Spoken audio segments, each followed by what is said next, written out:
Welcome to Brothers and Booze. We do not have a video to start off, believe it or not, but we do have a meme. No, we have a meme. Is that cool? That works.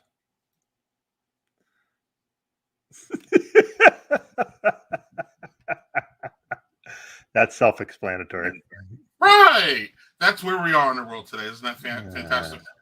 We're also in the world, Doug, where Browns, man, the Cleveland Browns or something.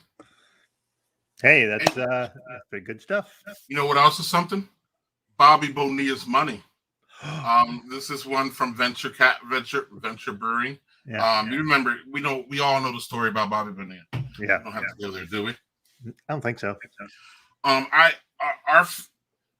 Our guest is so fun. I want to make sure that he's involved in all the videos that we have. Not that our other people aren't fun, but videos were kind of weak this week, Doug. I don't know, man. They were kind of the same thing over and over again, and most of it was depressing. So I'm not in the depressing mood. I'm happy. And I'm having Bonilla's money or something like that. That would make us all happy if we had Bobby Bonilla money, right? Yep. And I keep saying you're going to get a package soon. I say that too, and I still haven't said anything to you. So yeah, we're both doing great. So how is that? All right. It's great in a dirty ass glass, but I did try to fucking clean it right before the time. I don't think this has lost anything from the last time I had it, which is it's basically I wouldn't call it a juice bomb, but it's one of those juicy big ones that we like. That would be up my alley. So yeah. So I'm going to start with something oddballish. So from the North Brewery, this is Watership Down. Yeah, the North Brewery. So carrot ginger pale ale. What? Yeah, you heard me. I'm starting healthy, Greg. This is my health kick. Carrot ginger pale ale. Now we're doing carrots. Hey, there's no holds barred with those guys. So, and I could see freaking dirt on the outside of this glass already. So, good job, Doug. Carrots. So, doesn't have like a carrot color. I mean, it's a little tinged, but not really. But on the nose, you barely get any ginger, which is really surprising because ginger is so freaking strong. But I definitely smell the carrot. That's true. You smell the carrots. So, hardly any ginger on the palate either. A little bit at the end, but mostly just a little carrot and definitely more the pale ale flavor. Not an IPA, definitely pale ale. So really goes pretty well together. It's definitely crushable, like hot weather kind of crushable, which has been infernally hot here. So yeah, not a great beer, but definitely crushable. That's would be my assessment. So cheers to you, sir. Cheers. And looks like the North is, I don't want to pigeonhole them, but we know them for big stouts and big and crazy beers. So we didn't pigeonhole them. They did crazy beers. Yeah. There may or may not be a stout from them later. So all right. Okay, great. Well, I'm going to bring on our guest. And look, yeah, Linktree, Andy Lytle. So you guys already saw that. But I'm going to bring on our guest, and then we're going to shove a video in his face, and then we're going to get his reaction. But I love the background, Doug. The background is great. Yes, I believe in Baker. You ever see this shirt, Doug? Did I ever wear this one? Nope. Do you know the story behind it? Yeah, because like doesn't he believe in UFOs or some shit? Well, he saw a UFO. Him and his wife saw a UFO, and he went on his whatever, what is his Twitter or whatever, or Instagram, and was like, "Look, I saw a UFO. I don't care what y'all said. I saw it, and that's just it. Like, we believe in UFOs now." So then they have the Believe in Baker shirt, which of course is great. But also, though, what happened, Doug, I don't know if you understand, and I think it's gotten a little better, and Andy's going to come on and tell me whether I'm right or wrong really soon here. But there used to be this bigger divide in Browns fan, whether Baker Mayfield was the one or not, and we just kind of went back and forth, and that was during that time last year where he had he started a little bit weak, and then he ended great, and then the Believe in Baker shirt was like a two-pronged. Yeah. So it was fantastic. It was fun. But without further ado, we should bring the man on. Yeah, let's do it. Hello, Andy. Hey, what's up, guys? So, nice to meet you online. I watch you on the OBR stream. If any Browns fans watch this and you do not watch the OBR stream on Twitch, you're missing out, and you need to get over there for multiple reasons. But the main reason is because my man Andy here is the host. The hostess with the mostest. He's the guy that make sure everybody's doing everything. He's the live host, make sure everybody's talking, make sure we get to hear. Andy, I love it. You have this art of this where you know when to shut up. I don't have that art. I'm learning it from you. So like Andy knows when to get out of the way when he has a good guest. He doesn't say shit. He adds here and there. Yeah. But it's just a really nice your presence is really nice to the stream, and I love it. Awesome, dude. Appreciate that. Yeah, because I usually can't shut up. That's why it's really odd that I'm able to do what I do when I host these streams for the OBR, because I can never shut up, bros, ever. Well, we'll see his podcast for him not being able to shut up part. Yeah. So, but you're right though. When I have guests on, I've learned let the guests talk, man. Like let them talk and let them go, and I kind of try to keep that organic feel anyway with the horror pod or the Browns pod and the live streams. I try to just keep it organic and just keep it moving. And they're not there to. I'm humble enough to realize they're not there to listen to me talk half the time. So especially for the OBR. So right, because I'm not the football analyst. That's all the other fine people I work with over there. Yeah. So this is where I struggle. So do you are you drinking anything? Do you have anything on a Friday night? No, I don't. I'm not a huge drinker these days, mostly because honestly, I've been on keto since April, but also I haven't drank much in the last year and a half because I got sick and I couldn't really. Last year I got really, really ill and I couldn't drink alcohol on what the issues I was having. So I've kind of just never. Yeah, it's like when I go to the home opener, because I'm flying back to the land for the home opener, I will be having some beers and some shots and all types of stuff. Yes, sir. Excellent. Well, yeah, absolutely. We just want you to have what you would normally have on a Friday, dealing with whatever you went through this week. Yeah. So if water is your thing, well, water is my thing, and it's the marijuana is legal in Nevada, so I have that going for me. So I'll let you add. You are in good company. I'll add those together and figure it out for yourselves what my fix was tonight. All right. Well, without further ado, I got to get your opinion on this. And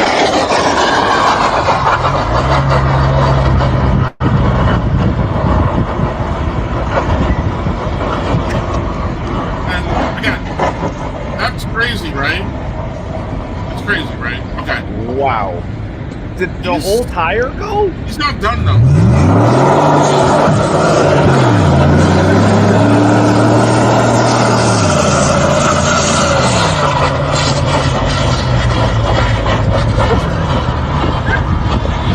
Pull over, bruh.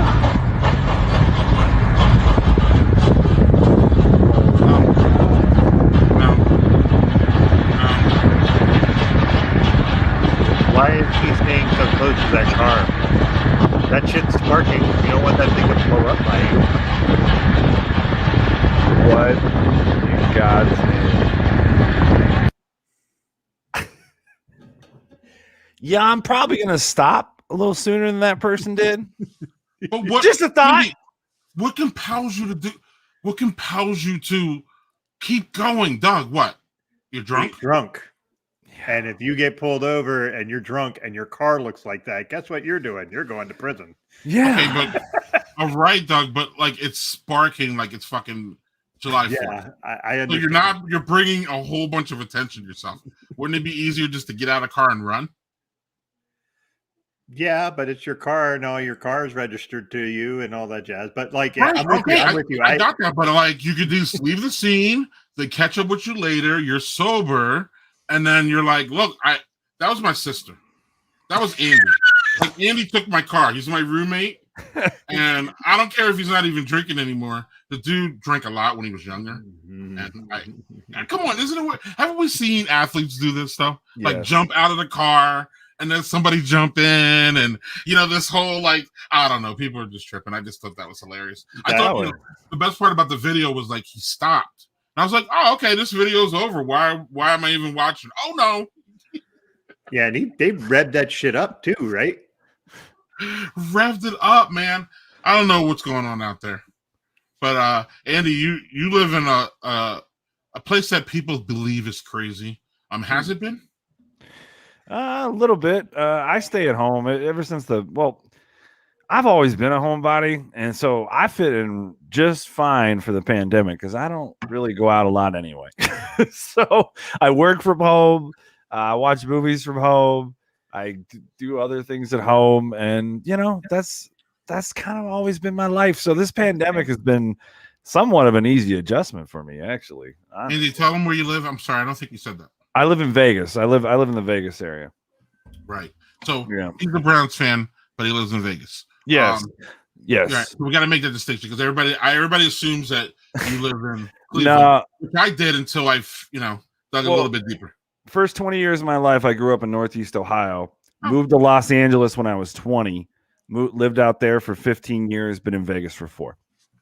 And I'm a Browns fan, and I never lived in Philly or never lived in Cleveland ever. I was born and raised in Philly. I hated the Philly fans. I still hate the Philly fans. Love all ya, but I still hate you. I just didn't want to root for them, Andy. So I actually went and rooted for the Steelers for a little bit. Ooh, and I didn't like that shit either. I didn't like that shit either. No, that's no fun. Short-lived. No, it's not fun. That's no fun. Especially nowadays. But we'll get to that in a little bit. Doug, did you have a beer? You showed your beer, right? Yes, sir. It was my ginger carrot pale ale. All right, man. Well, I'm just too excited because Andy's here, so I'm just gonna jump right in. The obvious reason why I ran up on Andy is because he's a Browns fan, and I wanted to talk Browns, and we'll get to all that. What I didn't know about Andy when I ran up on him was that he's a horror fan, and I didn't know that he has 600 podcasts talking about it. Or it seems like it when you go through your thing. It's only 150. 136. I exaggerated a little bit, but even having 100 podcasts on one subject, whether it be horror or anything, that shows a level of nerdiness and geekiness towards one area. Absolutely. And I have a big affection for that. Now, I might not love horror movies as much as you, but it's something else that, you know what I mean? I love that I just get into. So let's start at the beginning, and then my co-host is going to have some questions for you. So were you, and then we have top fives too. So we're going to get to the top fives because you're in. I got something about yours too, Andy, that I picked out and I want to talk to you about. But so horror, was that started when you were really young? Real young. Like probably a lot younger than I should have been watching them, but okay. So I probably started watching horror movies. No bullshit. Probably when I was like 5 or 6, probably about 6. And how it started and how I had the access was I grew up in a town called Ashtabula. It's 60 miles right down the street from Cleveland. And my dad opened up a video store in 1985. I was 4. And horror movies and film in general has always been a huge passion of mine and a big part of my life. Started with my dad owning a video store. I worked in them starting at age 11, 12. I started working in them on Friday nights. So I would sneak home horror movies from the video store when I was like 6, 7. Like mom probably wouldn't let me take them home, but I was an ornery little kid and I wanted to watch Friday the 13th Part 7. I mean, that's what I wanted to do.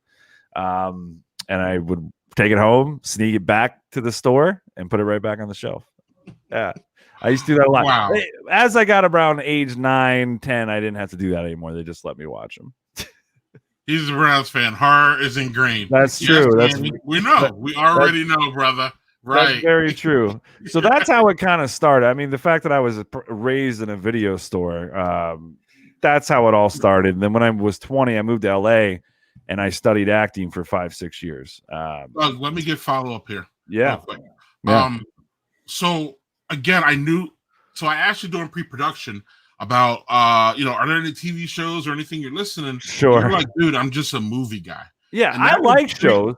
I like TV shows, but like, To me, I've got to really, really want to watch something because to me, watching a series is such a commitment. Like I love Breaking Bad, I love Cobra Kai, I like The Walking Dead, I like Dexter, like a lot of shows that are either Stranger Things, that probably my two favorite shows that are going right now: Stranger Things and Cobra Kai. I would say.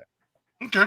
Well, I didn't even need that answer. You said, man, I'm a movie guy. And that just fascinated. You're like, I watch a movie a day. That fascinated me. And the reason why it's fascinating, and we'll get back to the horror thing real quick, is that like how do you see, like, how do you consume these movies? Meaning, do you have the streaming services, or like, because it's changed since you were young? And it's funny that you said that your dad owned a video store, because that's how we used to always get our movies, was go out to the video store, haul them in a bag. We would have like 4 or 5 of them. We'd sit at home. So now is it the streaming shows, or how do you like now, what is your take? How about this? What is your take on how it's changed, like the delivery system, and is it easier? Is it the same? How do you feel as a movie person? Well, it's so funny because my dad was saying in the mid 90s that what we have now is what it was going to be. He knew video stores weren't going to be around forever. So I kind of knew at a young age, around 13, 14, that, video stores aren't going to be around forever. The way they described it back then was you'll be able to get all these movies on one little box, so it's kind of what it is. It's kind of, a little Fire Sticks is a little box in essence, a smart TV or whatever. No, it's way more convenient. I'm not going to lie. As someone who grew up in a video store, it's not as much as it, historic those are, and how many good times people would have going in on a Friday night with their family and snag at the movies, and it was a fun thing, but at the same time it's way more convenient. I mean, like I have Amazon Prime, and then I had I have a few channels of that, like Paramount Plus, AMC Plus, Stars, HBO, and all that. Right. I was gonna say HBO is a big one. Yeah, I have HBO Max. Yeah, I mean that's a good one. Then obviously Netflix, and then I still like to collect. I think it's the video store in me. I mean, like I still like to collect physical media, like special collector's edition Blu-rays and stuff like that. Like I have this bad boy I just bought. It came out last year. It's pretty dope. It's the complete Friday the 13th Blu-ray collection. It's pretty sick. Not gonna lie. Look at that artwork. So great. Isn't that great? Right. Shout Factory made this. Shout Factory makes the best collection edition Blu-rays. They are a very awesome Blu-ray distributor. So I mean, I still collect physical media. I'm kind of a sucker for it, for sure. Even though I don't have to.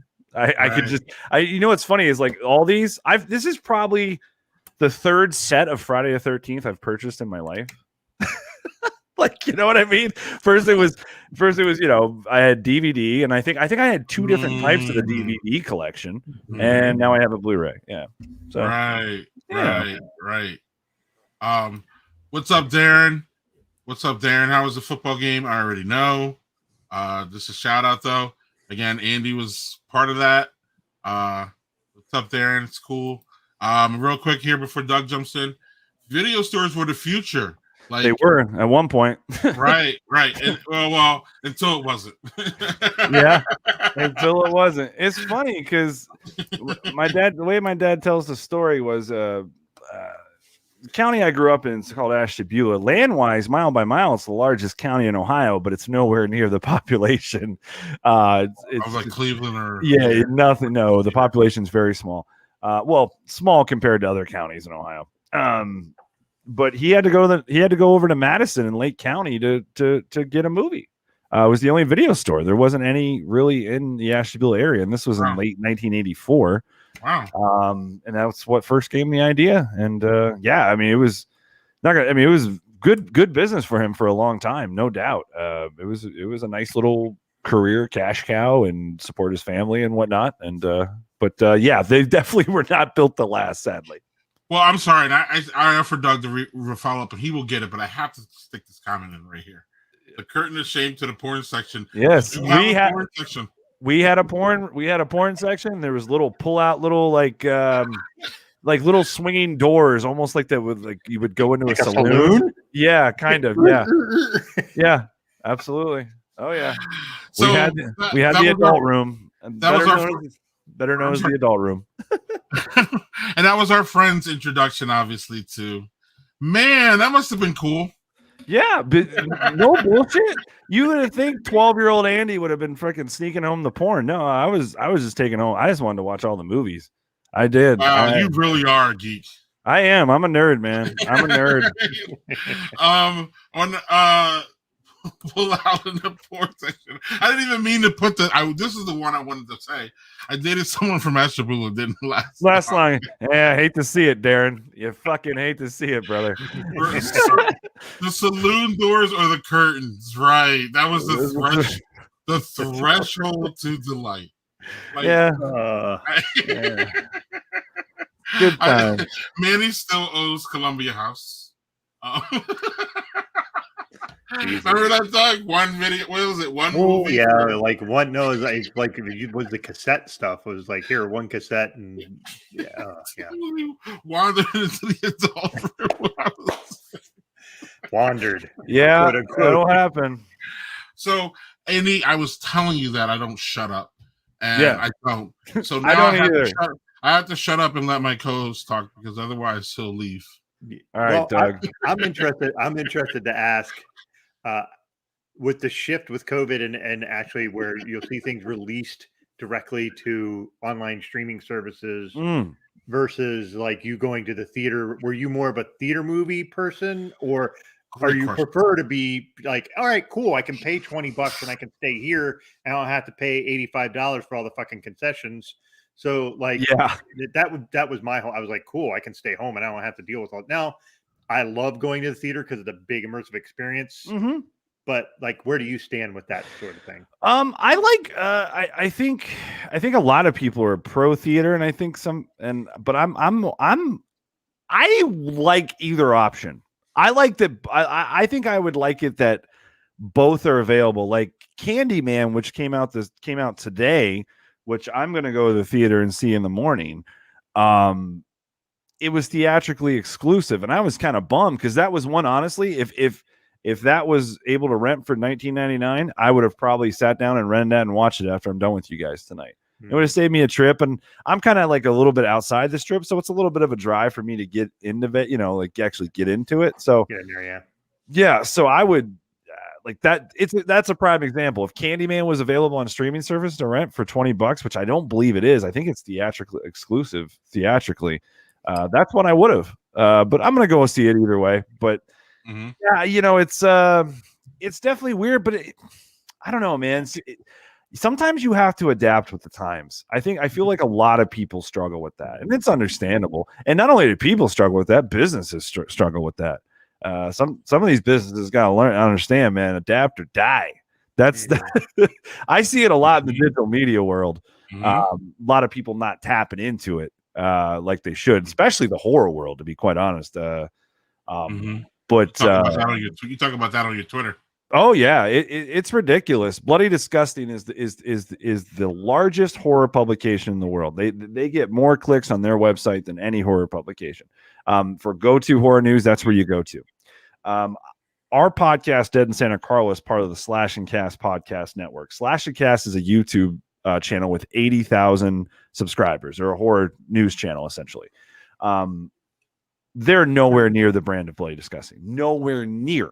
Now, granted, they've dedicated more time to YouTube, Slash and Cast has, but they're nowhere near. I love those guys. I'm part of their network, but Bloody's up here. They're down here. Okay. They have more YouTube subscribers than Bloody Disgusting. Now, why is that? You know what I'm saying? They have more subscribers than Bloody Disgusting. Yeah.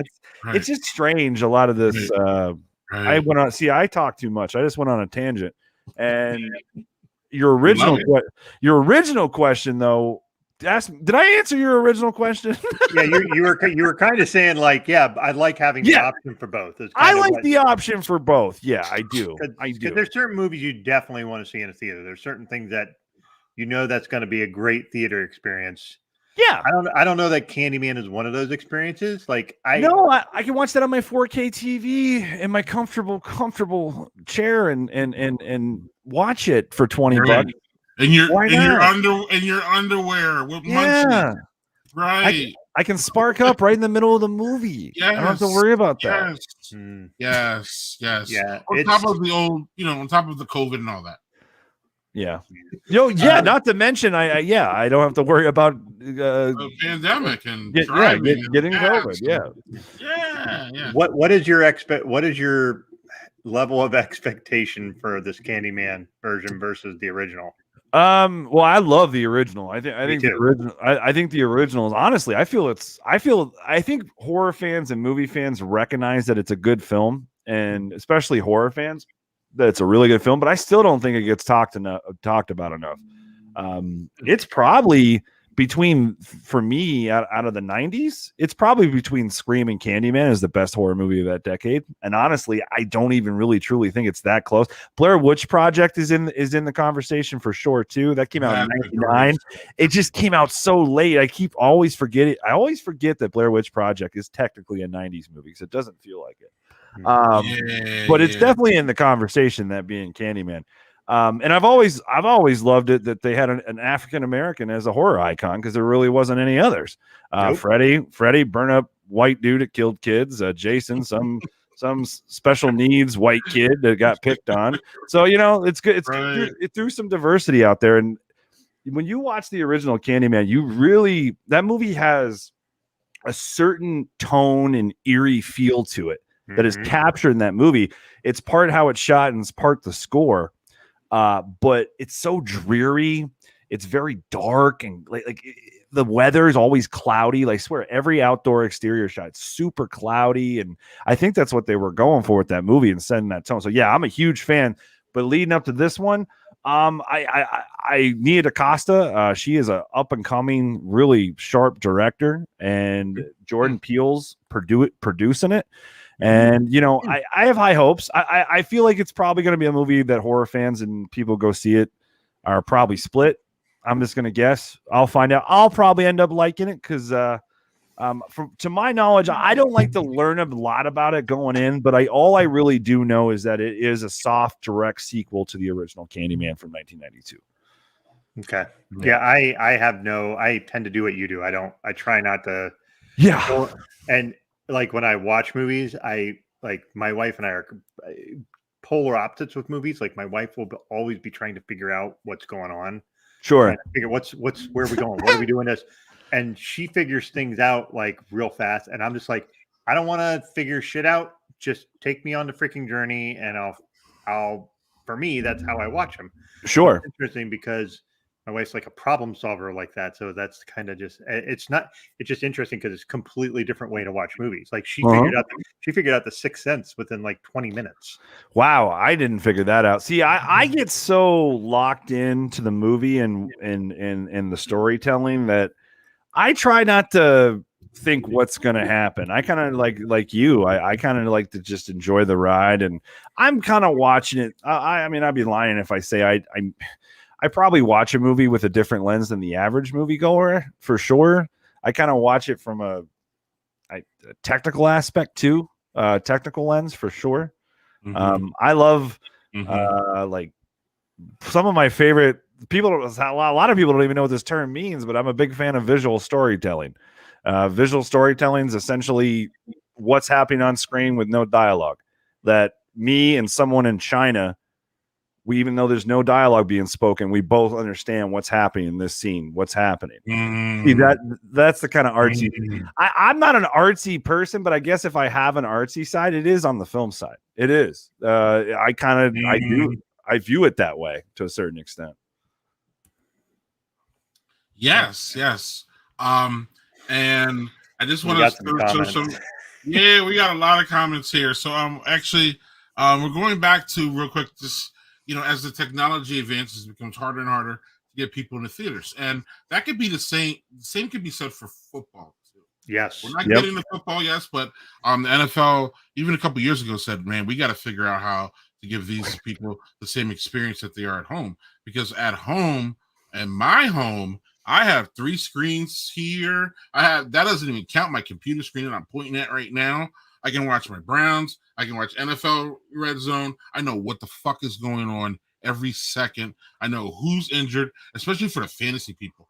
It's crazy. But I'm you know what? Like JSG said, the technology is playing a factor here, but also playing a factor is clearly the pandemic.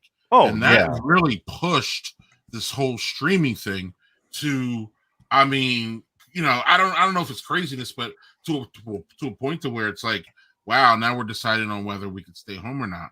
And then you have this whole Andy, I know you're going to know the actress, and Doug, you probably know it. You have this whole thing where somebody is suing Disney. Oh, Scarlett Johansson. Yeah, not oh, somebody. And I have a awesome Scarlett Johansson.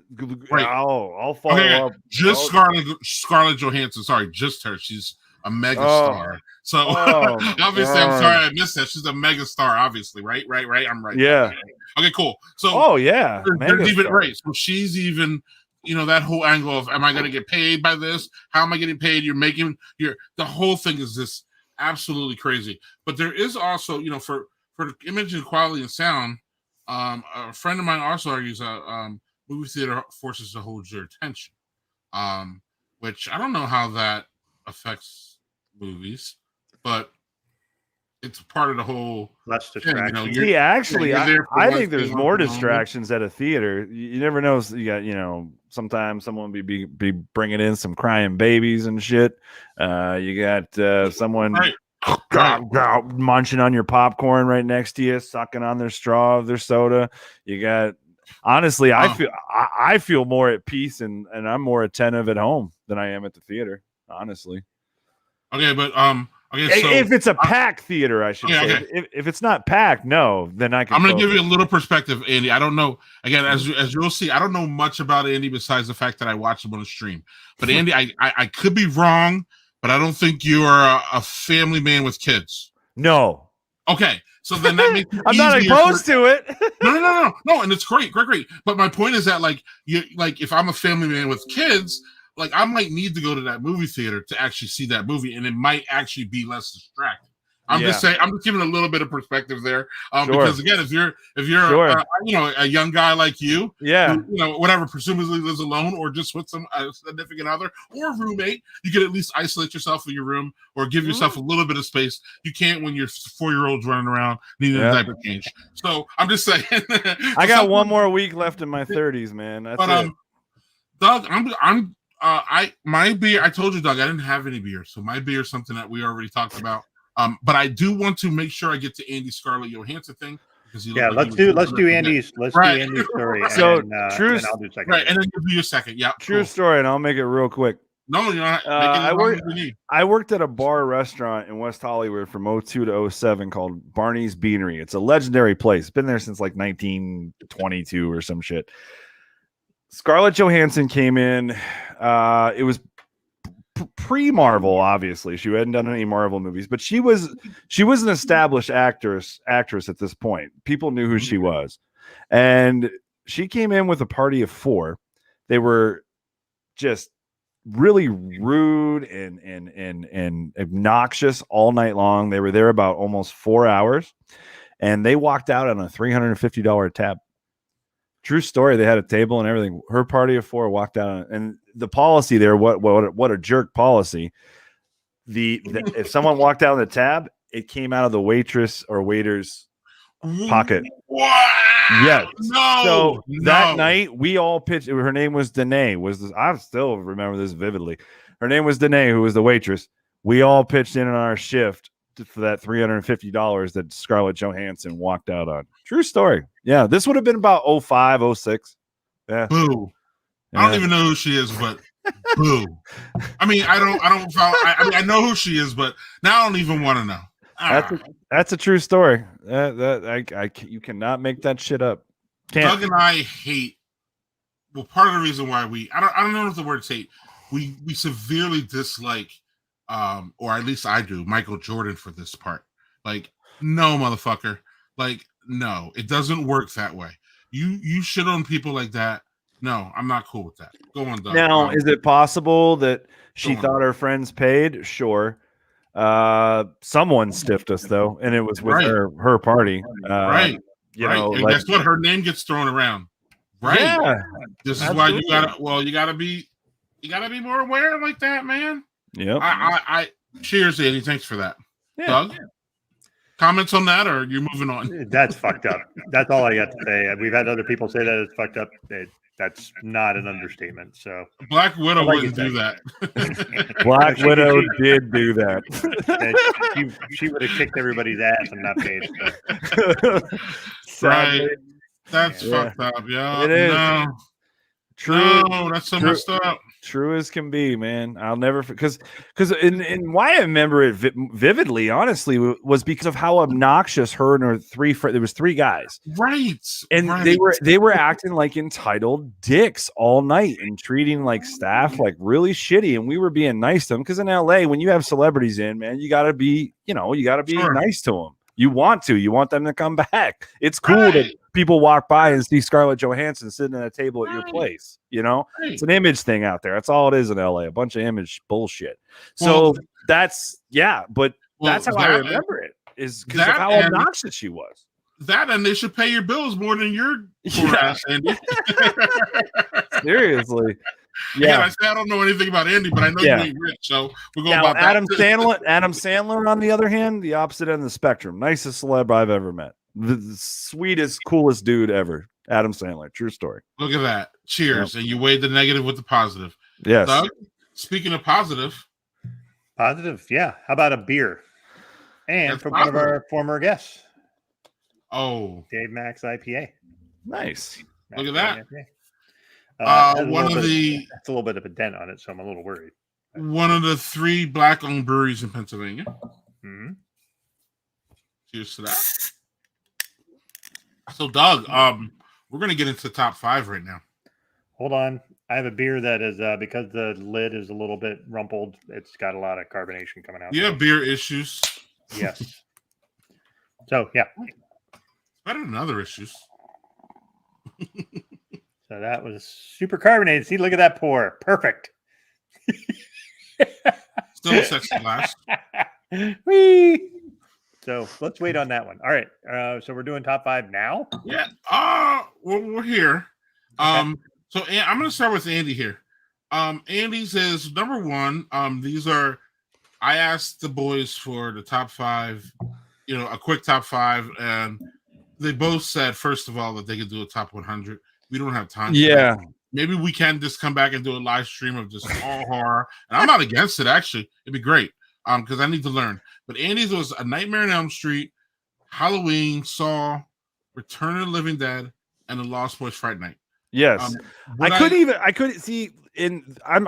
just threw this together real quick. Honestly, probably my top 2 are locked in. But 3, 4, and 5, and actually I have 6 movies listed. I have Lost Boys from 1987 and Fright Night from 1985 tied for 5th, both vampire films.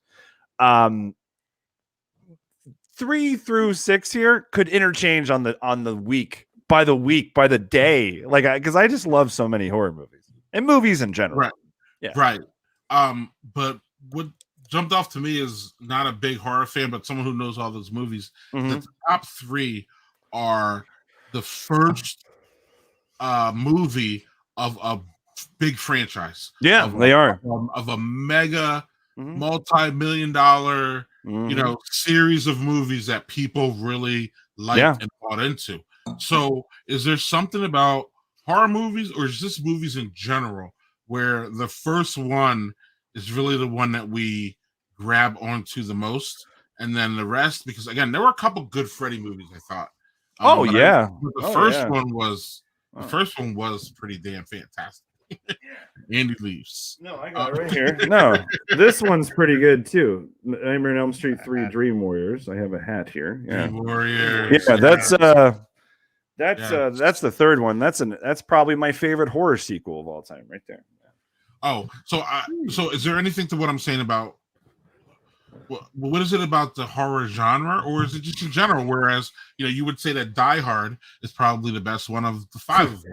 Yeah. You know what I mean? Is it that way, or what do you mean, Doug? It's not? I like the second one better by a hair. I think the first one has more iconic scenes because it was first. but I think the second was actually a better movie. But all right, I digress. Right. I'm sorry, I'm gonna let you answer that question. Well, I think nostalgia is a lot of it too. Sometimes it's the first one you see, and you're just kind of hooked to it. The original Nightmare is my favorite horror film of all time, though. That's just easy. Freddy's the man. You gotta follow your dreams, kids. Follow your dreams. Look at that. Look at that. You gotta.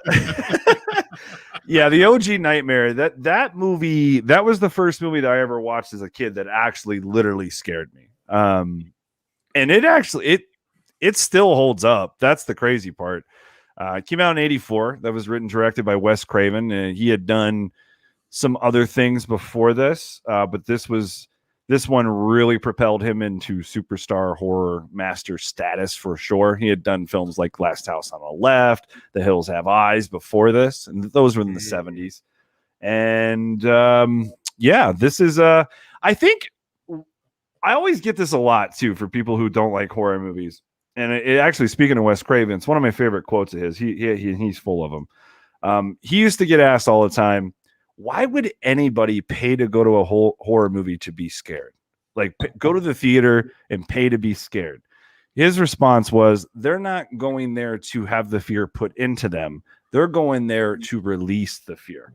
That pretty much sums it up for me. I think if you really look at it that way, I think there's a lot of truth in that. I think a lot of us have maybe some of those emotions and fears. And when we see those movies and we're put in those situations by living through the characters that we're seeing on screen, we're able to release that fear a little bit. So that's one of my favorite quotes of his because it's dead on fucking accurate. And he is a Cleveland native, by the way, the late, great Wes Craven. Before he was a filmmaker, he was a professor at college at a little college and little university in New York State, and real nerdy guy. Wouldn't think he'd be the guy that directed and wrote Last House on the Left or A Nightmare on Elm Street, but Scream he directed as well. But he is. Oh, the first Scream was awesome. Fucking amazing. Yeah. No, it is. Well, in my opinion, Wes Craven's my favorite horror filmmaker. Everyone's got him. My buddy Brian, who's right here, this guy right here, that's Brian. His favorite is John Carpenter. So that's another legend in the horror world. But we were just talking about this because we actually just talked about A Nightmare on Elm Street at the beginning of this month, because this whole month we're celebrating the life of Wes Craven on Dead in Santa Carla, because his birthday was on August 2nd and he passed on August 30th, August 30th, 2015. So we've lost him for a while, but we talked about nothing but month. We called it a Craven for Craven, and we talked about all horror movies from Wes Craven this entire month. Go ahead. No, real quick. What you said, that quote about Wes Craven, that sums up, and this is a good segue to Doug's top 5.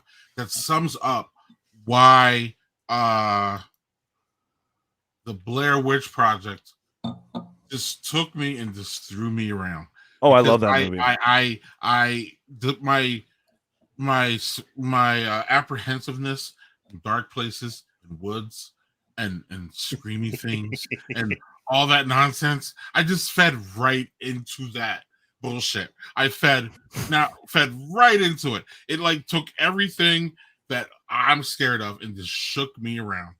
That movie is fantastic. No bullshit. I know people don't like it, but I thought it was. No, fantastic. Are you kidding me? I think that movie's that's a horror class. That's a cinematic classic. It put found footage films on the map. That movie created a subgenre of horror, which is now we know as found footage films. So I saw that at theaters, and it was it's still to this day is one of the best movie theater experiences I have ever had. That entire theater was fucking terrified out of their minds. And I've been into some pretty scary movies in theaters, and I've seen a scared theater. I had never in my life, and still have not, seen a theater packed full of people so fucking terrified, and it was awesome. And the great thing about that, it was kind of before the internet really kind of took off. So you had this whole thing where people that saw it were like, oh my fucking God, you have to see this movie. And nobody spoiled it. Nobody. Yeah. You went and then you're like, what the fuck was that? Yeah. Like it really was kind of a phenomenon, which is why I put it like most of the top 5 that I have there, they're all movies that had some sort of really super significant impact on me in certain ways. Yeah, I love that you have 7 on there because people are always arguing that's a suspense thriller. It's not a horror movie. I tell people all the time, man, there is more horror elements and gore in 7 than the original Texas Chainsaw Massacre. I mean, people don't even realize. You watch the original Texas Chainsaw Massacre from '74. There's no they don't show anything. No, it's almost Hitchcockian in the way that they do the scenes for that, right? Yes, and it's they cut away from a lot of stuff. They don't. There's not a great word. Yeah, there's not a lot of blood. I love it. Don't get me wrong. I think it's one of the best horror movies of all time. But it's just people just assume things that you always hear it's all nothing but blood and gore horror. It's not completely true. Throw on a Tarantino movie. Is that a horror movie? It's not. But is there a lot of blood and gore in his movies? Absolutely, there is. All of them are. Yeah. But that thing with the Blair Witch, like you said, that was just such a phenomenon, like a cultural phenomenon. Yes. Like it's a moment in time that you can remember that. Like that's why I will go with the reason I said The Exorcist. I saw that when I was 9. Yep. I about shit my pants and I slept with the light on for like 2 weeks. That movie scared the piss out of me. Classic. I was young when I saw that, and I was talking to my kids on the way when I picked them up and brought them up to my house today, and I tried to explain to them. I said, "You would watch that and think that movie is terrible because the effects are not great because it's from 1978, I think." Yep, I think, and the effects 75, I think. 75 maybe. Yes, I want to say 75 on The Exorcist. God, time flies, doesn't it? Yeah, and true, Jerry. That I didn't realize that until obviously later. I was too young to realize it at the time I was watching it. But yeah, that whole aspect is another part of it that makes it extraordinarily creepy.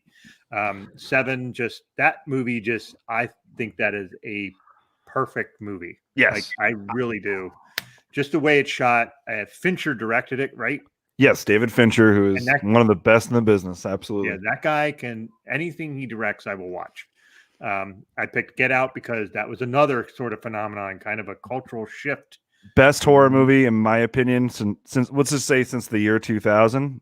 So the last 20 years or so, best horror movie by a far for me personally. Yeah, not gory and just don't eat it with your brain. Yep. And I have Midsummer. That movie stuck in my head for like a week. I watched never even heard that shit. I watched that movie 6 months ago, and I'm still washing it off. Like it is, Greg. It is one of these movies you watch, and it looks like one thing when you're watching it at first, and it just goes in this other direction, and it will just like marinate in your brain for days. Not in a great way. Like I'm not saying it's like cool. I remember. No, it's like fuck. What was that? Like it's and I think what did I put for 5 again? Sorry, I keep bringing that back up because I have it on my phone and no worries. I had to Blair Witch, but I had to put honorable mentions because these all could have been interchangeable in some way for different reasons. Sure. Like Shaun of the Dead is, some people will say it's not horror. I think it is. It's fucking funny. Yeah, of course. It's a horror comedy, but yeah, it's absolutely the zombie gore in that is legit. Mm-hmm. It's absolutely legit. Yeah, that's a horror. Like we have not talked about that yet on the podcast, and we will someday. Absolutely.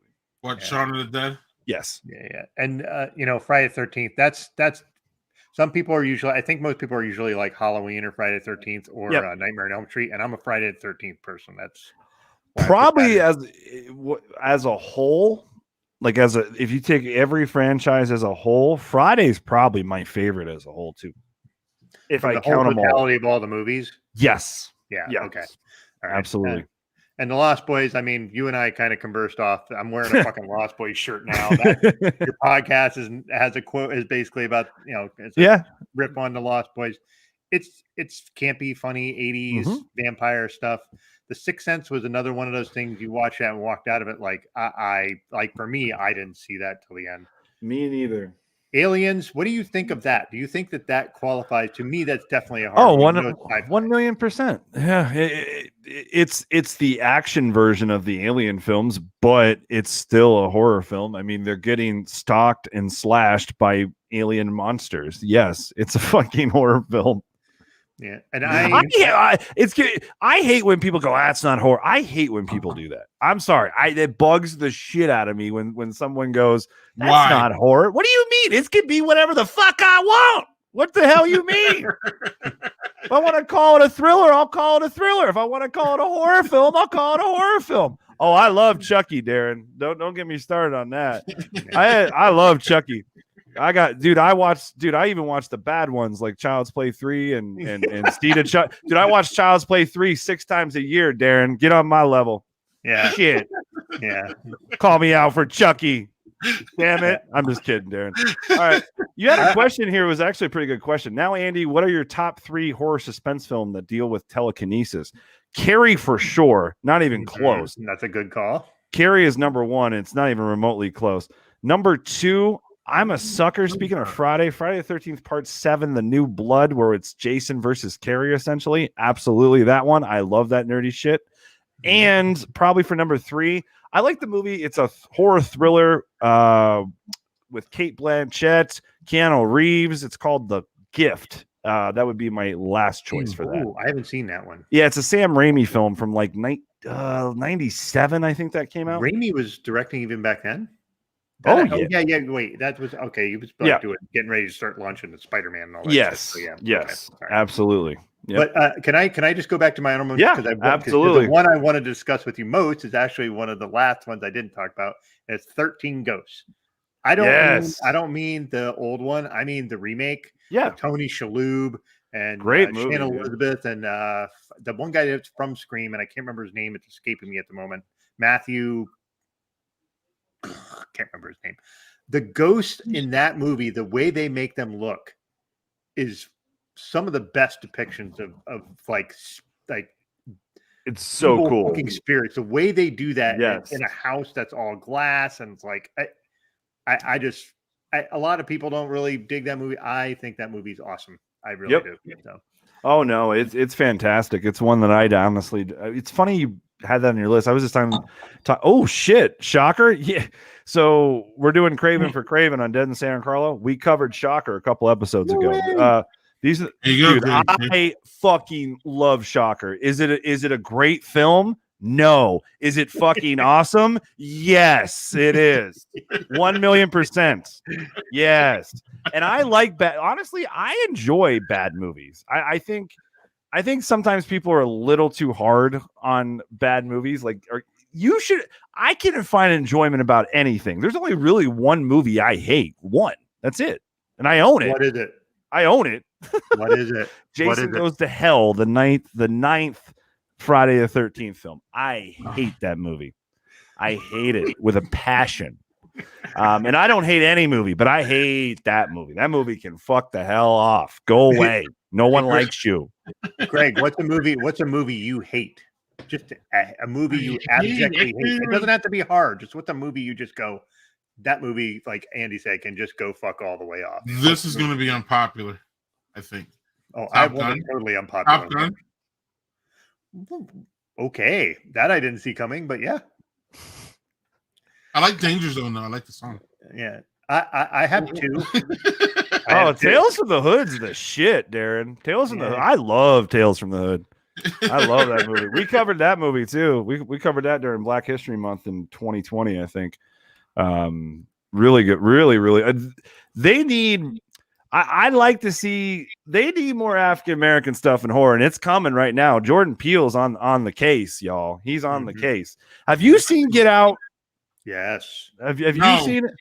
Oh, Greg, man, you got to see. Oh, my God, dude. Greg, please watch that. Please. You got to see Get Out, man. Have you seen? He's done two horror films, Jordan Peele, that he's directed, and they're both. Have you seen Us, Doug? That I haven't. And for some reason, it's one of those, I need to watch it. And I never get around to it. It's one of those kind of things. I loved it. Peele's take on a very interesting take on a slasher film, because it's a slasher movie. There's no doubt about that. They run around with these pretty gold scissors hacking up motherfuckers. I liked us. Yeah. Have you seen Us? Us. It's so good, man. I probably like Get Out just a little better, but it's close. It's close. Really, modern day Hitchcock. I'm gonna tell you, if you watch Get Out, that shit it will fuck your brain up. I love the mind fucks that Hitchcock plays with you. I love Hitchcock. See, love it. Well, so far, Jordan Peele's directed 2 horror films, Get Out and Us. All right, Get Out plays like a amazing episode of Twilight Zone. That's what it feels like. That's exactly what it feels like. And Us is kind of his unique take on a slasher story. Both completely of different subgenres of horror, and both are just, in my opinion, execute. He's the best going right now. I mean, those are 2 of the best horror movies I've seen in the last 10 years, man. No bullshit. They're both that good. Yeah, they're both great. Do you remember when Get Out was coming out and people were like, Jordan fucking Peele? Like, yeah, dude, I was like, movie? What? Dude, I mean, Danny McBride's writing the new Halloween. Yeah, from the comedy show, The Key and Peele, and you're like, that guy? And then I know. You're like, it's wow, funny. That was really excellent. I'm a big Cronenberg fan, Jerry. Scanners is one of my favorite Cronenberg films, if not my favorite. It'd be between that and The Fly. I'm a huge fan of his remake of The Fly. Man. Really, really good stuff. But yeah, love the first Creep Show. Yeah, me too, man. Big fan.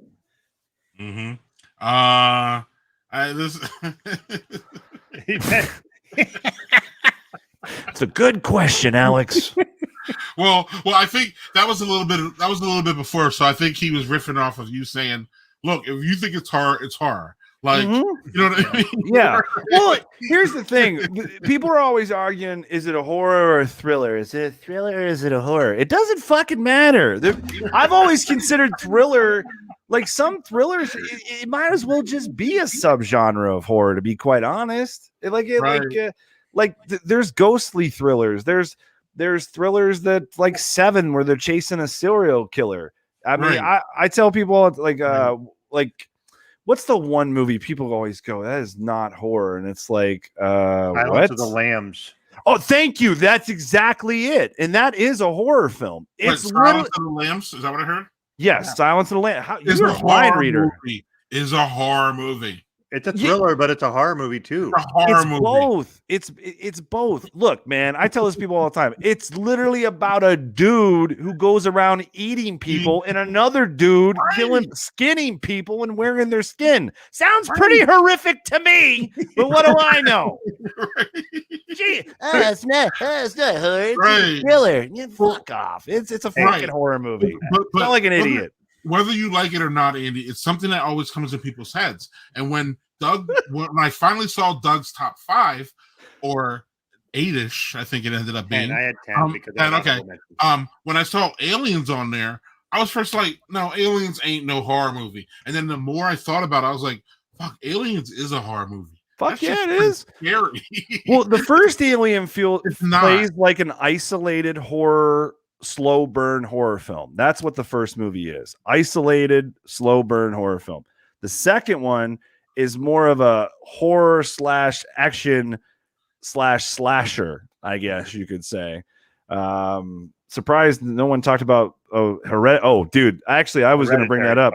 I actually like Hereditary more than Midsommar, and they're both written and directed by Ari Aster, who is another up and coming, really good young horror filmmaker. I actually enjoy it. Have you seen Hereditary, Doug? I did, but Midsommar fucked me up way more than I could see it. I could see it. So Varsity Blues is not a horror, though, right? Depends on your definition of horror. Right. And happy birthday, Kyle. Just wanted to shout out to you, buddy. Yeah, happy birthday, sir. Yep. So no, it's not. I'm gonna say that. Andy's gonna get pissed off at me though, because I'm saying like it's not and shit. So it's fine. So I want to drop in. So my 14-year-old son is a huge horror nerd. He loves all horror movies, and it's great. And I get to. How old is he? 14. Okay. So he has watched probably more horror movies than I have in the past 5 years. Wow. Okay. So Cheers. he gave me his list. He gave me a list of top 5 to give. So All right. his first one is Hush. Have you seen that? Oh, yes. Mike Flanagan, another young, hot, up and coming horror. Well, he's not even up and coming. He's here. Mike Flanagan. Oh, great. Yeah, I love that movie. Are you going from 1 to 5, or are you going from 5 to I'm talking for his top 5. So he started with 1. Okay, cool. Hush was his favorite. But like he said, this and A Quiet Place, the first one was like 1A, 1 and 1A and 1B. Like great film. Those were his 2 favorite. And then he basically did the first Conjuring. He watched all the Conjuring universe. He loved all that stuff. He doesn't like it when they're doing like the stuff in Britain, which whatever. Maybe I'm missing that part. That would be Conjuring 2, probably. Yeah, so he didn't care for that one, but the first one he thought was really excellent. Yeah. The first Saw. Yep. And his last one, which I was surprised, was Brightburn. Oh, yeah, that's a cool little movie. Yeah, but that's kind of like almost like a anti-superhero origin story, but a horror movie at the same time. Yes, it's if Superman was a bad guy and a killer, essentially. It's like almost like an alternate universe thing. That's kind of how it plays. I love his list, and he's tell him to.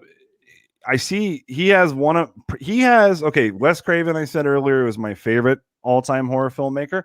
Mm-hmm. My favorite modern horror filmmaker would be between Jordan Peele and James Wan, and I noticed they had 2 James Wan films on there, that being The Conjuring and Saw. Yeah, I'm a big fan of The Conjuring. Huge. I think that's a brilliant film. And one he did say after he finished this, he goes, "Ah, man, I didn't put Train to Busan on there." It's hard. That is, I'm like, dude, you can't, like, it's one of those things you can make, like, Greg, you know, when you make a list of anything, you go and it's just like, put 5. I can't just put 5. There's fucking 50 things I could put there. Yeah. Mm-hmm. Yeah. That's kind of how I felt I mean, like, I enjoyed it, but I thought the idea of Brightburn was better than the actual movie. I agree, but he really liked that one. That's good. I'm glad. No, that's great. I'm glad someone's got to love it. Shit. Mm-hmm. Everyone should love everything. The Thing, one of my all-time favorites, would definitely crack my top 10 favorite horror movies of all time. It would.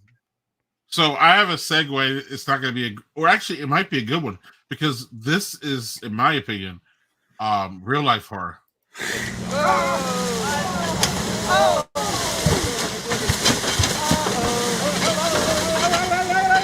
my God.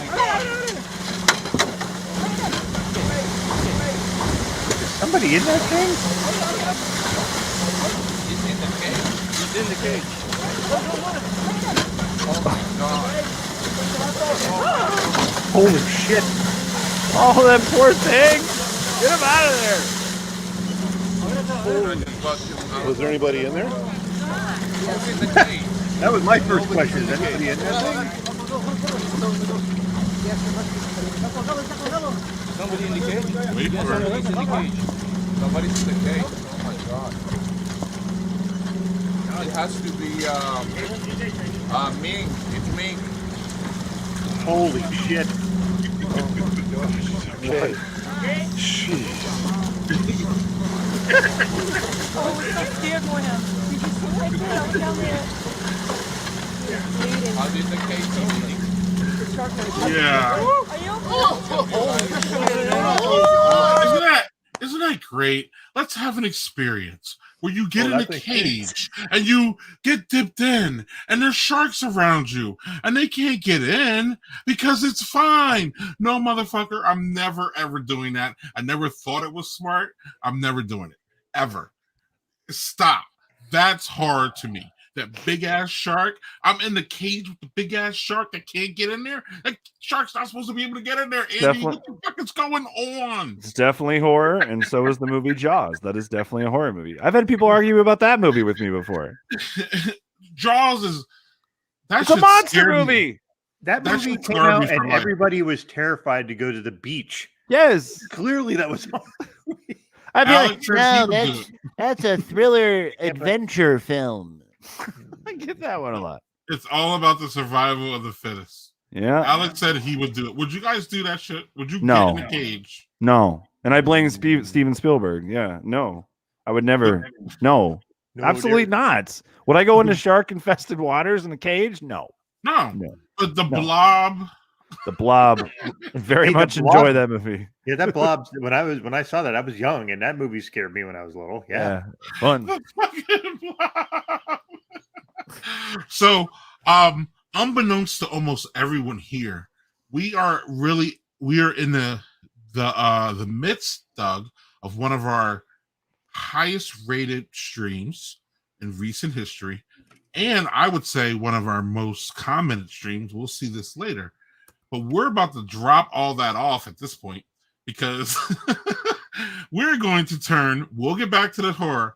We're going to turn to Browns football real quick. Hey, Andy, this is how he's here because he would never been on my radar before, so I kind of got to ask him how he got involved because I don't know this and I've been wanting to ask. Yeah. I have been a Browns fan my whole life. I've never lived there, as I said. So what happens is I had to find at some point I realized, especially once the internet came around, like I sat around the internet. The Browns moved before the internet was really rolling. Right. And I just sat at my grandmother's house, almost in tears, the morning that they moved to Baltimore. And that fucking asshole went down and had that press conference, Mr. Art Modell. Yeah. And I was just literally in tears. And I really needed to find a place that I could just hang out with Browns fans and just argue with Browns fans and all that. So I found the what was it called back then? Oh man, it's just not what it's called now. And it was just like it was just a mess. Bernie, you talking about what the OBR used to be called? Used to be called before when it Bernie's started. Originally Bernie's Insiders? yeah. Yes. Yep. Bernie And I was freaking on it. Kosar? Yes. Bernie fucking Kosar, because Bernie Kosar is still one of the most beloved quarterbacks in our franchise history, if not even still. And I don't know if he deserves it or not. Me and I might be able to get into that a little I bit. go with Brian Long story Sipe, short- whatever.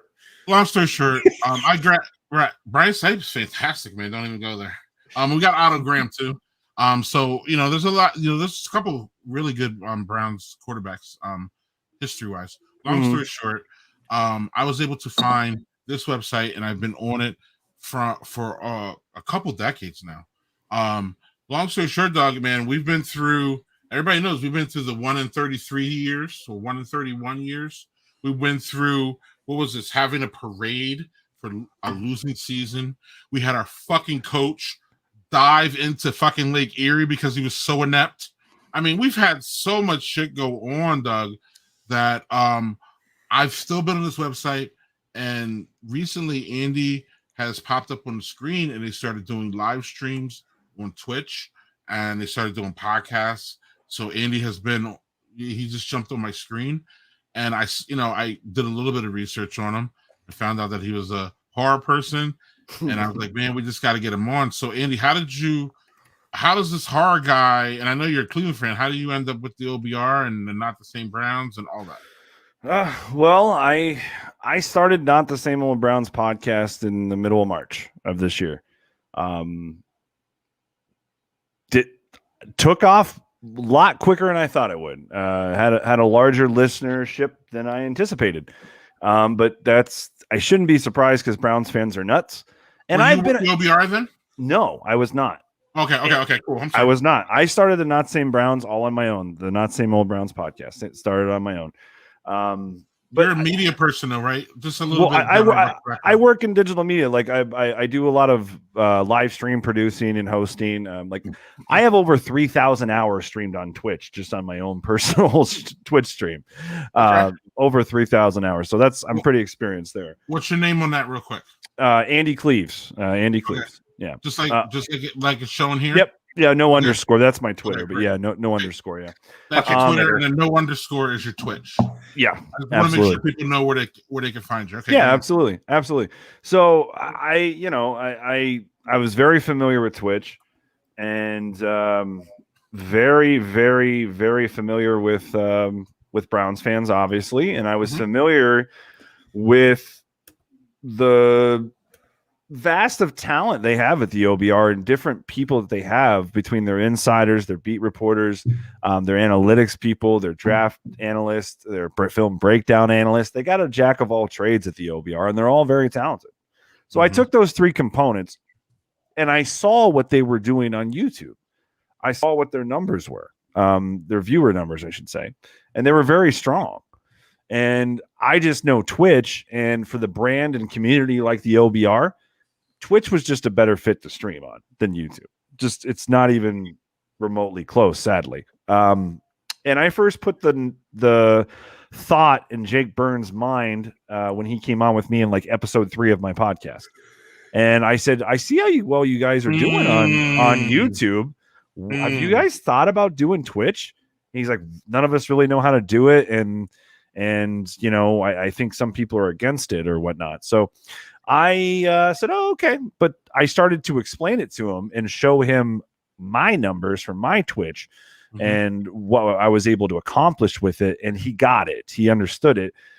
And then after 12 episodes dropped of the podcast, I talked to Lane Atkins, who is the insider for the OBR. Been for a long time. He came on my show once or twice. He's been on, but I just said, hey, would the OBR be interested in taking on my podcast and bringing it under their umbrella? And I also do, you know, I'm familiar with live streaming and digital media, so I could probably help out in that department. And he got me a meeting. It works. It worked. And he got me a meeting with Barry McBride, who's an awesome dude who owns the OBR. Yeah.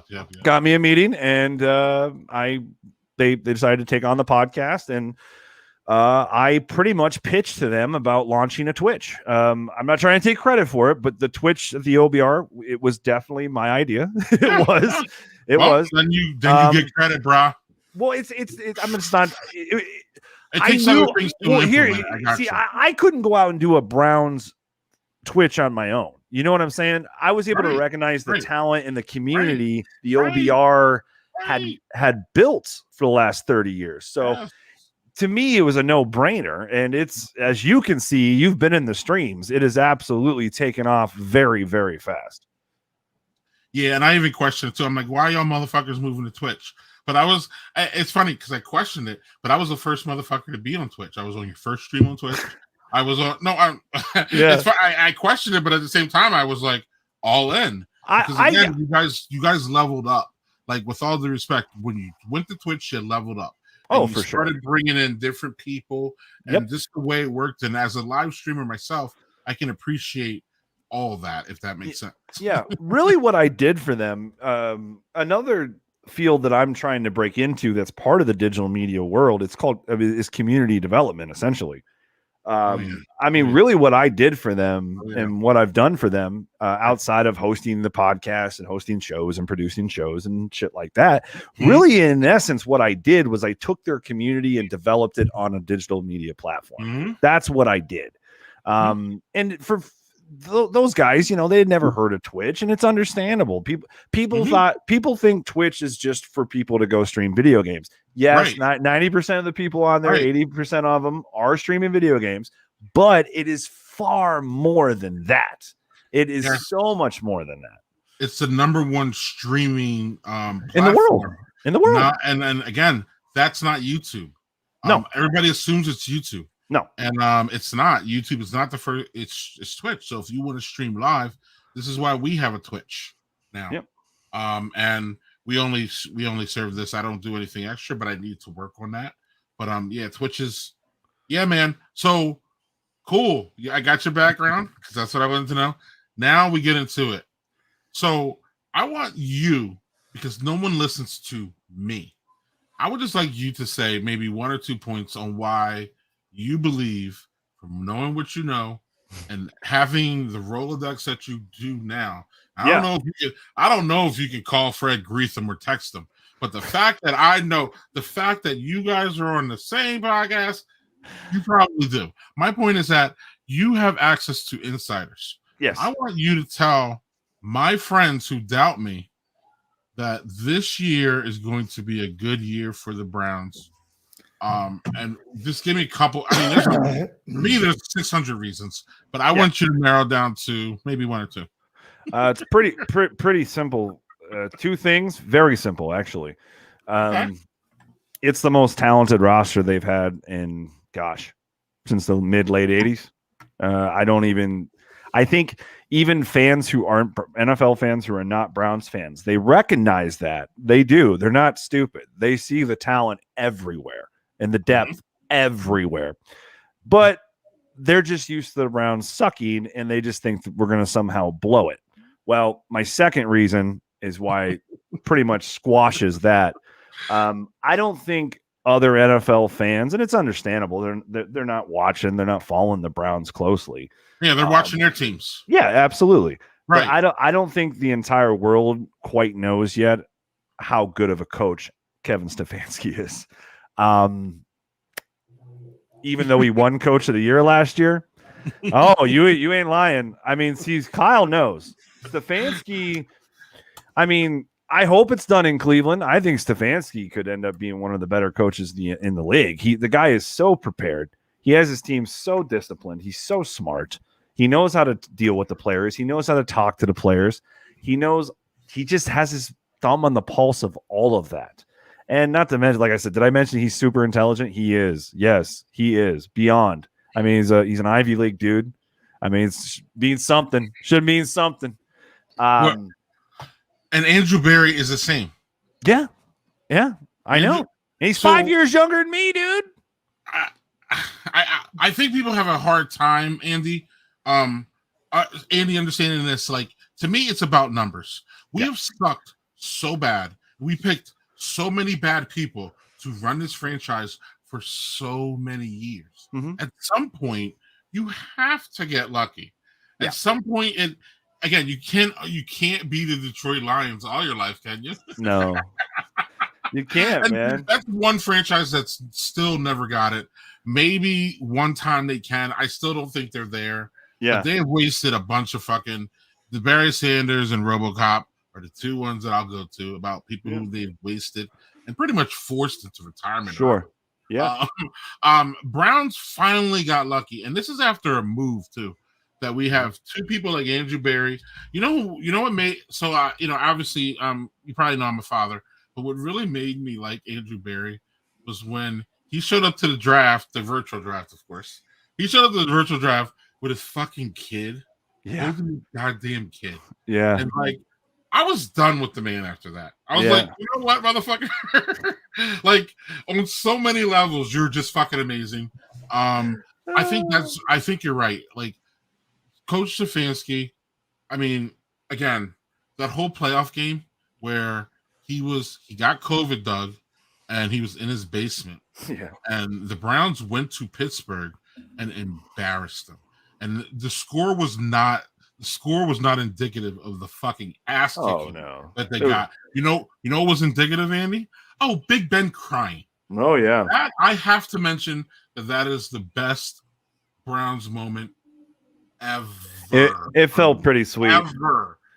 Big Ben has been kicking our ass for it feels like 20 plus fucking years. Because he kind of has. Twice a year, he comes out, prances out, and just beats the fucking Browns like it's nothing. And the fact that we went to his house with no fucking coach, our coach is literally in his basement. Literally.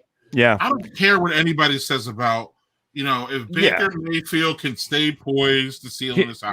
No, and it isn't all about Baker.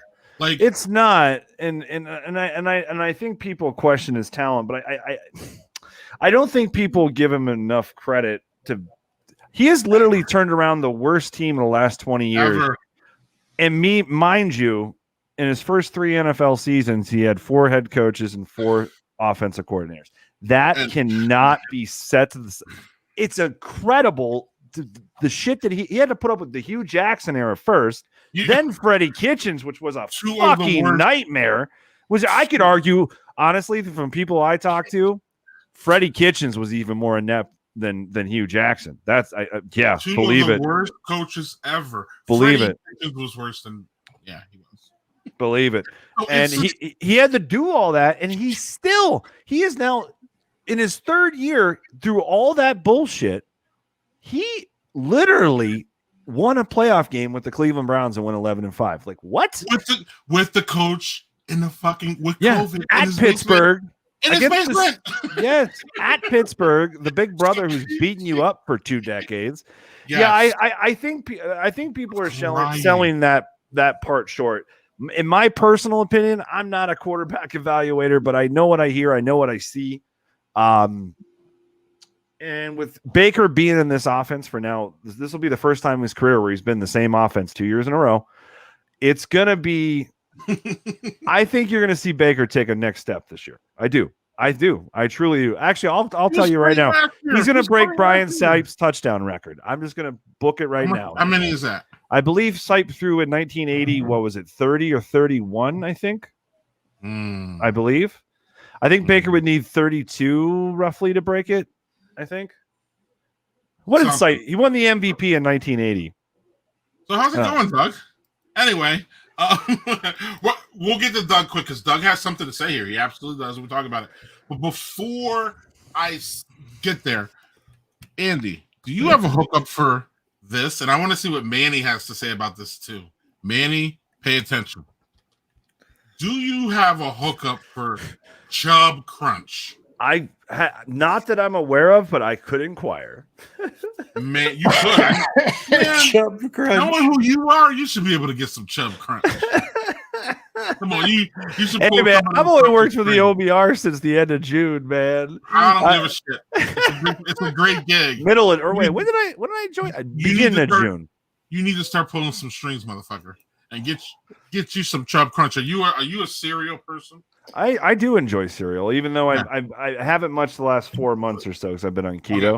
Okay. But yeah, I've always been a big cereal person. Yes. Yeah, our boy Manny here is a cereal person. If you look him up on Instagram, he's actually on our stream and he poured beer in the cereal bowl, drank cereal beer. It was fantastic.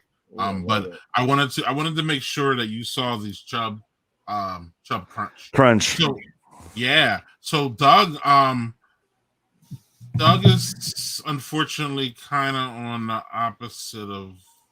Yeah, a little bit. Hey, man, he loves Get Out though. Yeah, I do. But he loves the Lost Boys. Being a Jaguars fan is its own little weird hell. Yeah, and it used to be like that for 2 years until us. We had a year where we were good. 1 year. Brunell getting us a million years ago to like past Denver and whatever. But when your best player in franchise history is a offensive lineman, you're probably not going to be a great team. And we have a habit of drafting quarterbacks with very, very pasty white names like Blake and Eden, and we've been here before. There was Blake Bortles, and then there was what the fuck the guy that was before him, and it was just like it wasn't Mark. No, that was a good one you had actually. We drafted Trevor Lawrence, and by all accounts, that guy's fucking great, but he has no offensive line. He just lost his running back for the season. Do they have any receivers? I don't know. The only thing that might be decent on them is maybe their defense, which means for the 22nd year in a row, we'll be terrible. And it's great. You guys have been historically longer bad. Yeah. The Jags have been for shit for 1 year. They went in and they probably should have beat New England in New England, and they didn't. Well, we were historically bad as long as you, meaning since the move, we've been historically bad. Before the move, we weren't historically bad at all. You guys were good. Yeah, we were good. But when we moved was kind of the time when y'all came in. So we've kind of sucked the same amount of time, is what I'm saying. I think the Jaguars have been in existence for 22 years. And yeah, and I will tell you so a quick story about how I got to be Jaguars fan. This is very quick. I was born in Miami, but we moved when I was like 4 up to Pennsylvania. So I hated Eagles fans, and I really fucking hated Steeler fans. So I decided I was going to be a Miami Dolphins fan just to be contrary. So I did that, and then 1 year, I cannot remember the year, the Dolphins went in and played Indianapolis when Jim Harbaugh was their quarterback and lost 41-3. and Marino was still their quarterback at that point. And I went, they're never winning anything.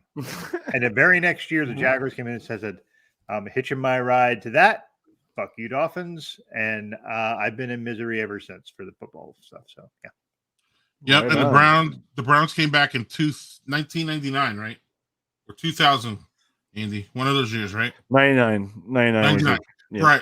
Right. So then Doug, and then the Jaguars came in like soon after. So it's really, really close, actually. And up until this point, they're kind of been mirror. Jacksonville's been to playoffs a couple times, but anyway, I think Browns. I think 3 times in their entire existence. Yeah, and I think the Browns have been in the playoffs 3 times since it's about we the same moved. time. Whatever. Right. We've kind of had a mirror kind of thing going on. But now obviously, I don't know. The Browns look to be able to take the next step with the defense that's coming in and all the smart things that have been going around the club. It's one of the best rosters in the league. It's undeniable, and it's not me being a homer, and it's not you being a homer either. When you say it, it's just a reality. I mean, you look around on both sides of the football; they're stacked from top to bottom. That's pretty cool. Fellow serial reviewer then gets to meet him next week. That's dope. That's awesome. and Chubb is, from what we know, there's not a better person on this roster. No, there's just really not. He's not. No, I love Baker Mayfield, but like Chubb is he's this humble. He's great. He doesn't talk. I'm a big team player. I mean, it's just everything. I'm a big fan of Myles Garrett too. Oh my God, that's a good person to be a fan of. Man. Well, with all, I don't know. I don't even want to say with all due respect. Myles ripping the helmet off of Mr.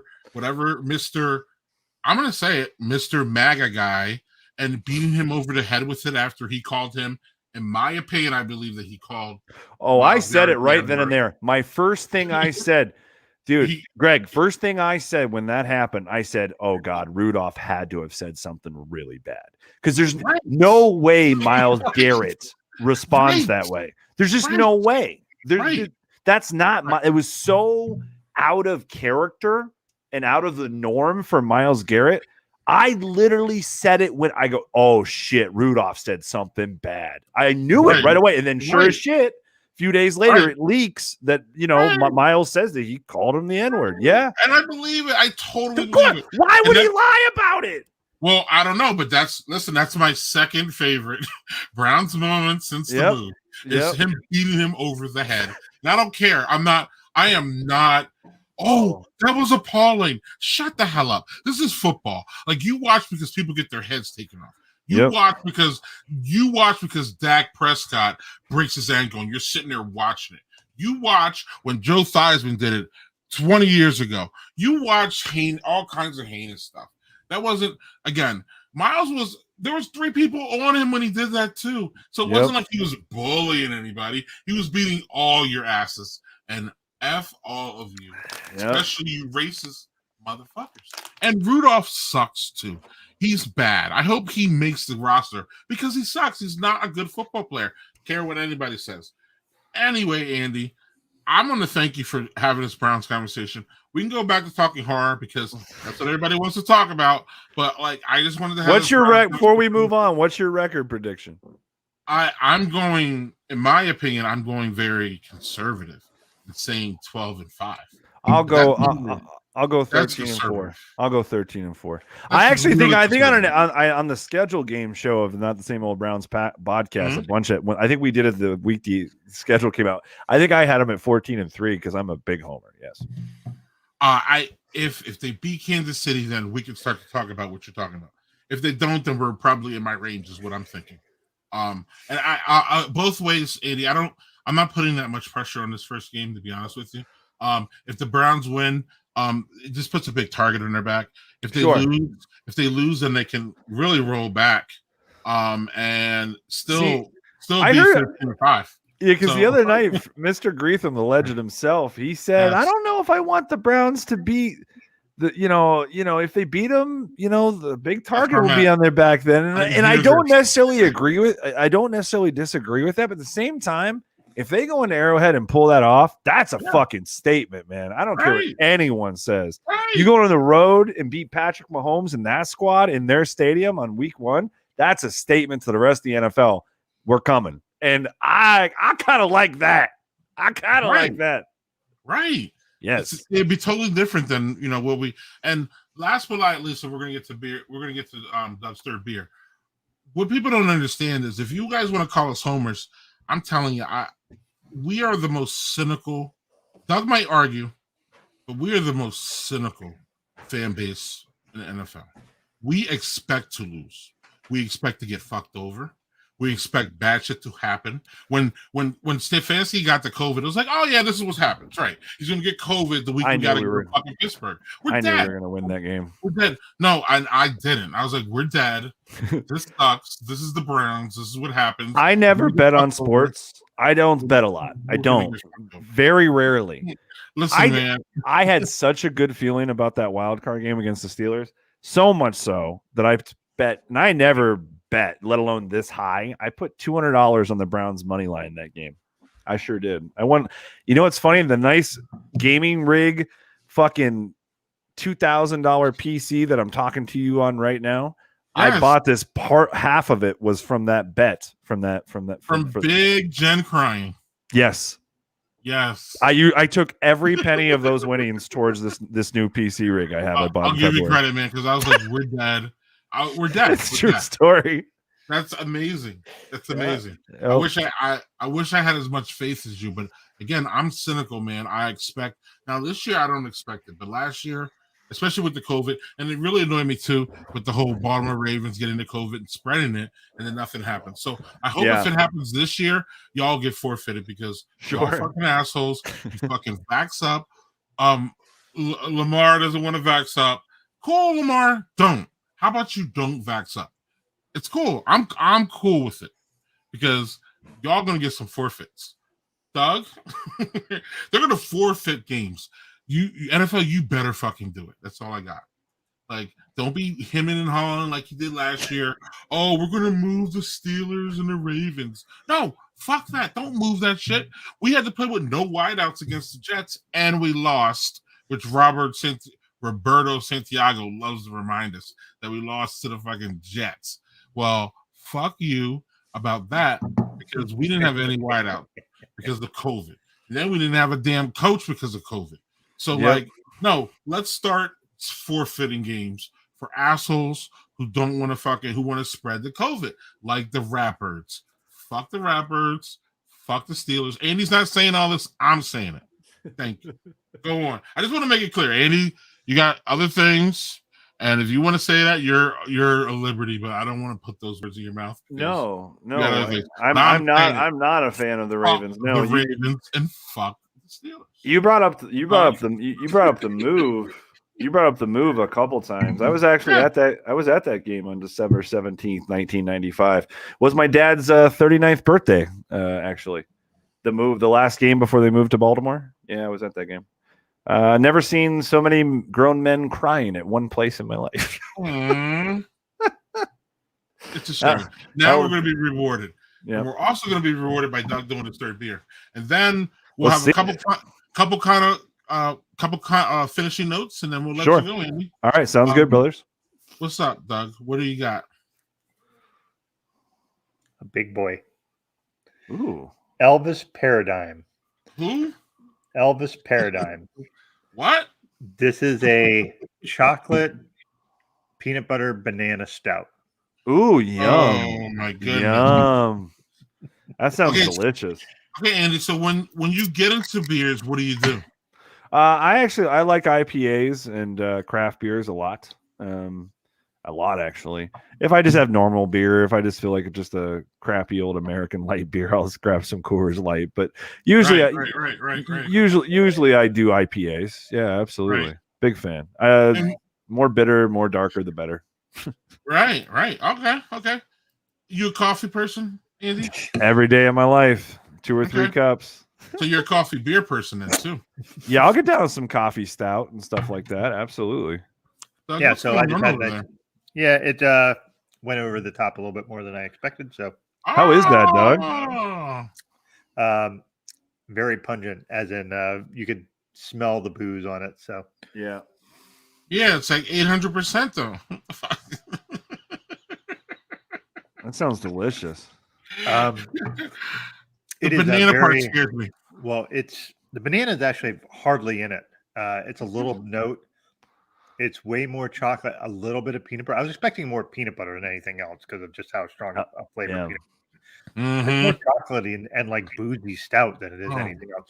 Now, I will say that I did buy this I think I bought it on Tuesday or Saturday. So it's a crowler that's been sitting in my downstairs fridge that long. So maybe it lost something by that, but it shouldn't because it's a crowler and it's a stout. But no, it shouldn't have been a crowler. If you're looking for a boozy stout, okay, that's the jam there. So sometimes you only just need one, or you only want one. You need a boozy stout, you know. Like I kind of got a boozy one here, Doug. While we're here, this is 8.6 though. Oh yeah, you have this one? Yeah, that was one Daniel Fisher sent me a long time ago. That's a good one. I had that on the show a long time ago. It's a good one. So Andy, how often do you put out a podcast? Well, Dead in Santa Carla, those drop every Monday. We haven't. Our first episode dropped in the middle of April of 2019, and we have not missed a Monday episode since. We've dropped 136 episodes to date. This upcoming Monday will be episode 137, and it will cap off Craven for Craven month, where we're talking nothing but Wes Craven movies, and that's going to be Last House on the Left, which was his first ever film he ever did, actually. And then so every Monday for that, and then the Not the Same Old Browns, we're live every Wednesday at 7:00 Eastern on the OBR Twitch. If you're on Twitch, it's the OBR_Browns. That's live every Wednesday, and then after I'm done, I pull that and I distribute it to the podcast platform. So it'll usually drop on Wednesday nights, late Wednesday nights, the actual audio version of the podcast. We just had Johnny Stanton, fullback for the Browns, on the show. Really good guy, damn good football player, and even better human being. Yes. That's kind of why I wanted to have him on. No, it's going good, man. I can't talk about it yet, but I will say this. I will say this, and I hope everyone out there watching, I'm wearing a Follow Your Dream shirt. I want to tell you, do what makes you happy. I left 4 years ago. I left a job, a career. I was a loan officer for a mortgage broker out of LA, but did it for 8 years, was making 75 to 100K a year. Hated it. Absolutely fucking hated it because I had to deal with the lenders all the time. My favorite part of it was the client relationship, but that was it. Hated it. And I left it. And I left it to go do what I'm doing right now. And it all started with me streaming Friday the 13th, the game on Twitch. And I started doing the horror pod. I did the Browns pod. Now I'm working for the OBR. I just had this past Monday had a job interview of a lifetime. If I were to get it, it would move me across the country from where I'm at now. So if you want to send those positive vibes to me, I hope I get that job. Over 200 people applied for it, and it sounds like it's down to me and a couple others. And if I did get this, I would still stay with the OBR at a little lesser capacity. I won't be streaming like 4, 5, 6 days a week, maybe more like 2 or 3. But it would be very life-changing if I were able to get this job. So fingers crossed. And if I get it, you'll see on Twitter and you'll see what it is and all that. But hopefully I get it. Positive juju, but not like Schuster. Yeah, I like that. I like that a lot, brother. But I do like Schuster though, because I love the Browns as the Browns. I love that. Yeah, he's such a goofy bastard. I want a shirt that says that. Is there a shirt that says the Browns is the Browns? Oh, I think one of the t-shirt companies. Okay. I need the Browns is the Browns shirt. Like I just love it. It was just great, especially after the ass beating you took, Juju. The Browns are the Browns, motherfucker. Yeah. And you'll remember that. And I know Big Ben will, because he's still wiping his fucking tears. Andy, I can't. The image of him wiping his tears after the Browns beat his ass will the greatest thing ever. It will go with me to the grave, and I love it. And it's great. And the only reason he's trying to limp back now is because that was the last time that we saw him. But guess what, bitch? The last game of the year is January 3rd.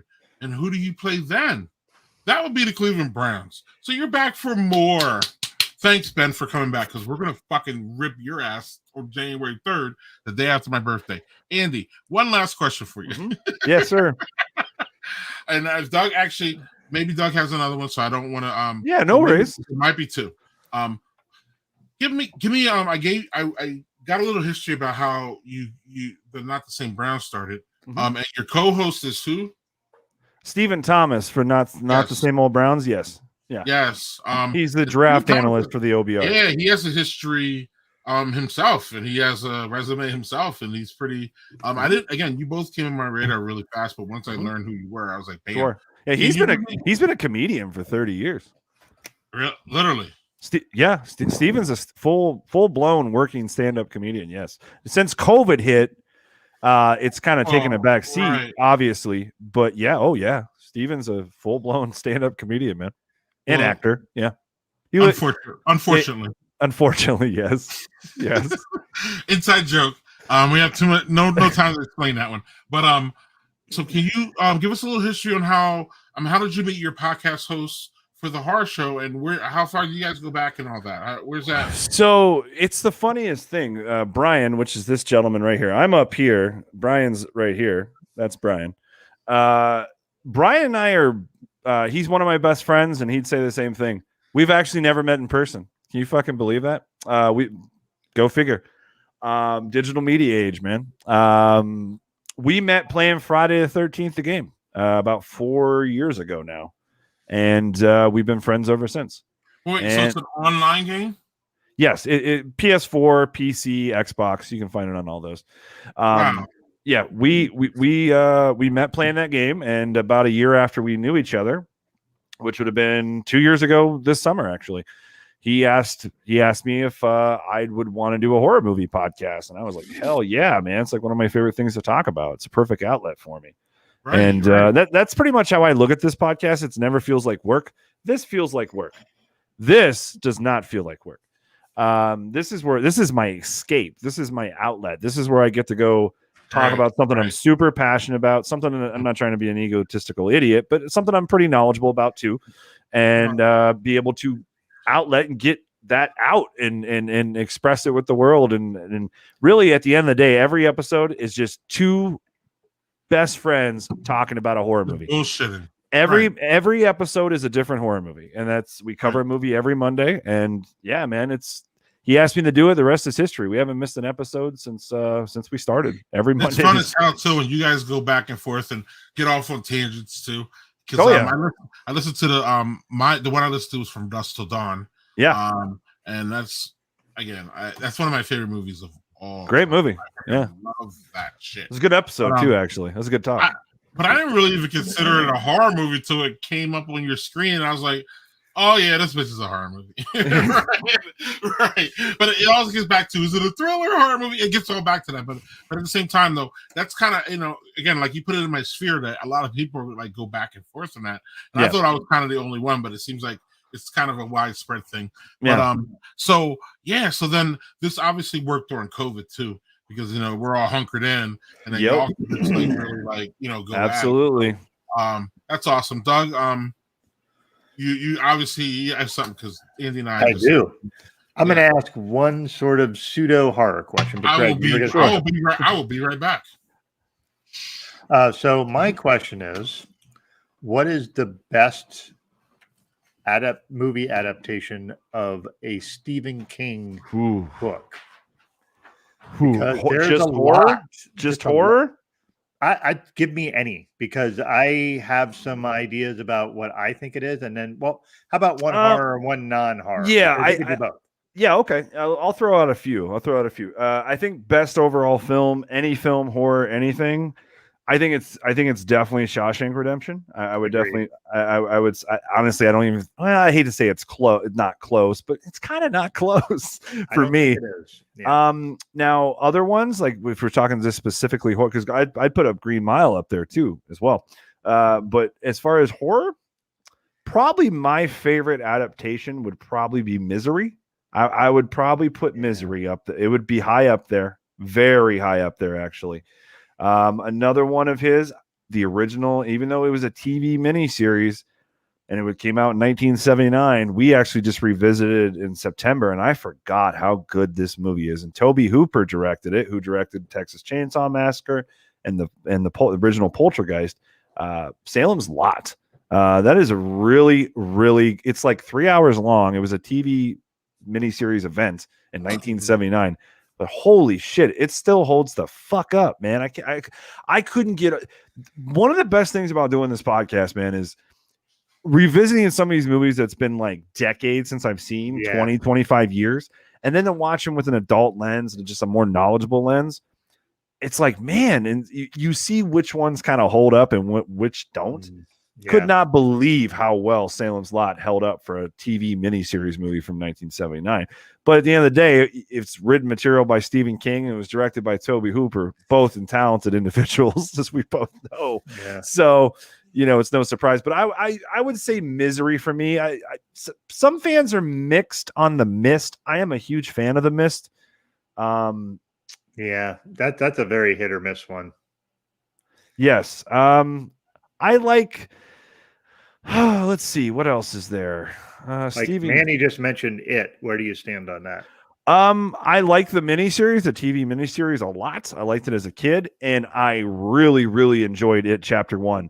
I thought It Chapter 2 was definitely a drop off from Chapter 1. But I still enjoy both of those movies. Yes, for sure. I enjoy those very much, actually. It's actually a pretty good question because there's a lot of bad adaptations. I think a lot of people would say The Shining. I'm in such the minority. I'm not a big a fan as The Shining as a lot of people. I think Kubrick is he's either you really, really like him or you really and I'm into his filmmaking style. It's just, Stephen King himself hates that movie. Mm-hmm. He said as much. I've always said The Shining might be the most overrated horror movie of all time, and I've said that, and I've had things thrown at me for saying that, but it's good. The best thing about Shining to me is the cinematography is number one, and then two, Jack's performance is fucking amazing. But right. Jack's performance makes that shit. Pet Cemetery, the original Pet Cemetery is good, but the book is fucking a million times better. Agreed. That book is like that's the kind of shit that will I can't shut the light off because I got to go to, but I can't go to sleep. And that's what it is. See, to me, and I'm not one of these people that you got to make it just like the book. I don't think so either. I'm not that, but I agree with Stephen King why he doesn't like the movie is that character Jack in the book was a normal family man, and it was a development of the turn. Mm-hmm. He started off as nice dad and then slowly but surely turned into the crazed man that we get. And in the movie, he's like that from the beginning. There's nothing really likable about them. If you would have just fixed that, because to me, it takes away from the film. It takes away from the turn. It completely takes. If you're not attached to him and you don't think he's this great guy, when he turns into this monster, it's not as impactful. So that's kind of the reason I've always had an issue with the movie Shining. Yeah, I've watched that movie I think twice. It's good. I'm going to tell you what's weird. What's weird is there is a cameo of that in the Ready Player One movie. Yeah, which is fucking good. It's really good. It's a really good turn in that because it's just a bit of it, really well played. And not to go on a bit of a tangent when you talk about movies not following books. Mm-hmm. I thought the Ready Player One thing was good because it was like, all right, you can't put 8 gazillion 80s references into a movie. You'll never get the movie done. It'll be 8 hours long because the book is just a million 80s references. Yeah. So I thought they did a really good job of just trying to adapt it to be accessible to fucking dorks like me that grew up in the 80s and, people were younger. And the big battle they had like Master Chief and, what was the movie with the giant. It's a robot, and I can't remember the name of it. Oh, the Iron Giant.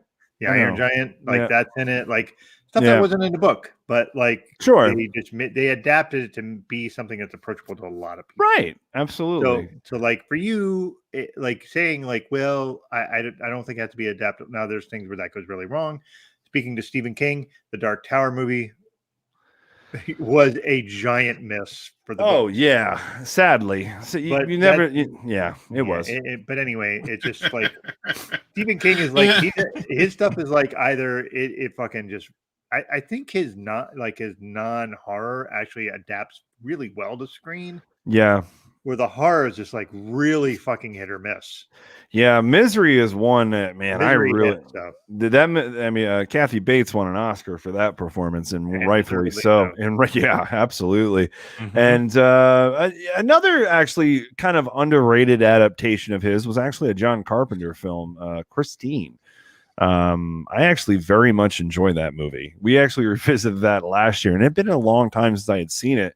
And again, this is one of the best things to do in these podcasts. I hadn't seen Christine since I was probably 10 years old, and it was a whole new experience. I enjoyed it so much more as an adult than I did as a kid.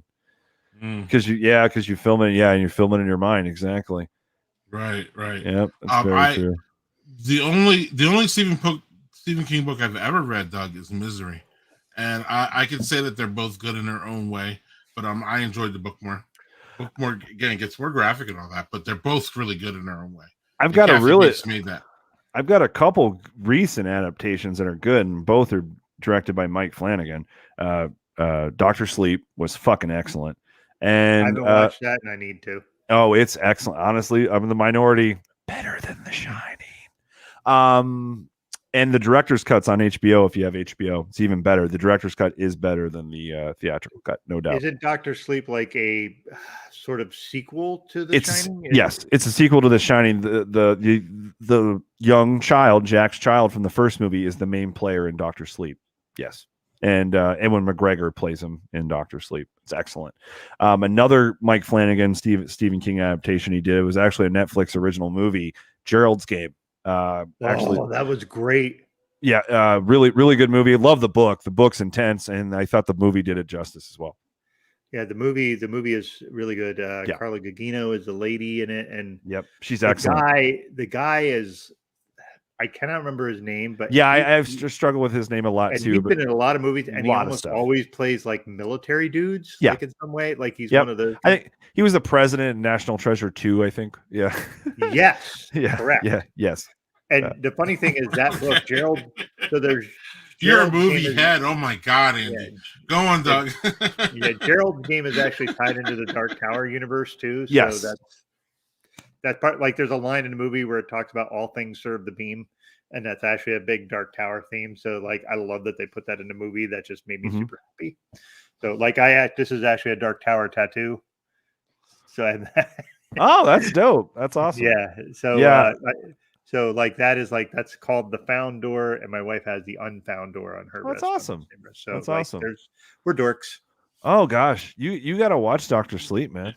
And Andy, I do. Now, I've heard nothing but good things, and now I have. Oh, it's excellent. It's really good. Mike Flanagan's really, really good. Have you watched The Haunting of Hill House on Netflix? Yes.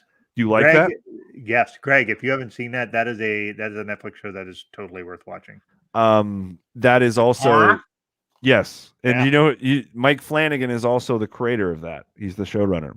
Yeah, he didn't write. It was based on a book, but he directed that. Yeah, he directed and developed the whole thing. Yeah. That's a really, really good show. Yeah, it's one of the few shows that I've sat and watched more than like 3 episodes in a row of, which is because I can't sit still for shit. Like that. So, Mike Flanagan's really, really talented. Well, he's the one. One of his first films was Hush, that was on your kids list. That's right. That's right. Yeah. Flanagan's a really, really talented dude. Has a really good eye. It is a great series. I agree. Damn. If we don't stop soon, we'll be going another hour. Andy. I will talk horror and Browns football for 2 more hours if I don't get out of here. I'll do it. It'll happen. At least it's only like 8 p.m. there. It's like way later here. Yeah, it's only 8 o'clock here.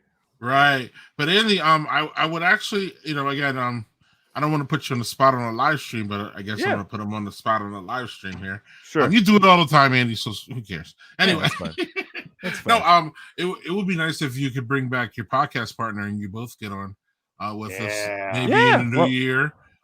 We could do a little Browns recap because we're going to be celebrating something. And and then we can get you both on. Having a very sad co-host in Doug because my Jaguars have not won a game at that point, so it'll be great. Well, you brought him up, so Doug. One thing you didn't mention before is that like something that really alarmed me was that like it doesn't appear that Urban Meyer is going to change his mindset to help your quarterback. I don't know if you've seen this. Like it doesn't. The way that they're running the offense isn't putting his strengths, who is Lawrence. They're not using his strength. They're using Urban Meyer's whatever system he runs. What is it? Again, it works in college. He's a brilliant college coach. Don't get me wrong, but I just think he's just out of his fucking league in this. And I think there's a series of fucking things that we could point to be like, yeah, this motherfucker's not getting it right. And one of them is, I read an article. If you want me to, I can push it to you. But it basically says that like they're not using Lawrence's throw the long ball strengths, and that's what Andy and I are so happy about with the Browns is because Stefanski is making all this about Baker, and that's what you have to do, like playing in Baker's strengths so that we can get the most out of Baker. Urban Meyer seems to be just, he seems like, in my opinion, he seems like Nick Saban in the NFL. Yeah. Horrible. I'll give you an analogy that I think actually is really apt. Remember when they hired Urban Meyer and I said something, you said, this is a fucking mistake. Yeah, I was really mad when they hired him. Yeah, you did. He has been a mess for a long fucking time. Everywhere he goes, shit goes wrong. He hires shitty people. He wins though. And his wife's nutty too. Yeah. So, but anyway, they hired him, and I was like, this is going to go bad. And then they fucking signed Tim Tebow, who hadn't played football in 9 years, to try to be a tight end. And then they show clips of him blocking, and it's like me blocking people. Like, dude, like, yes, doing. And I am waiting for this to be. It was like you blocking people. Yes. Like, seriously, it's like if they threw me, my fat ass out there trying to block people. Or mine, right. But like, he didn't know what to do. Like, you were a quarterback all your life. So why are you trying? Like, I have no expectation. I'd be happy if they won 2 games this year. And I'm not saying that as to be defeatist. They have a guy who has all the tangible skills you could want out of quarterback. Sure. And they're not going to use him that way. No.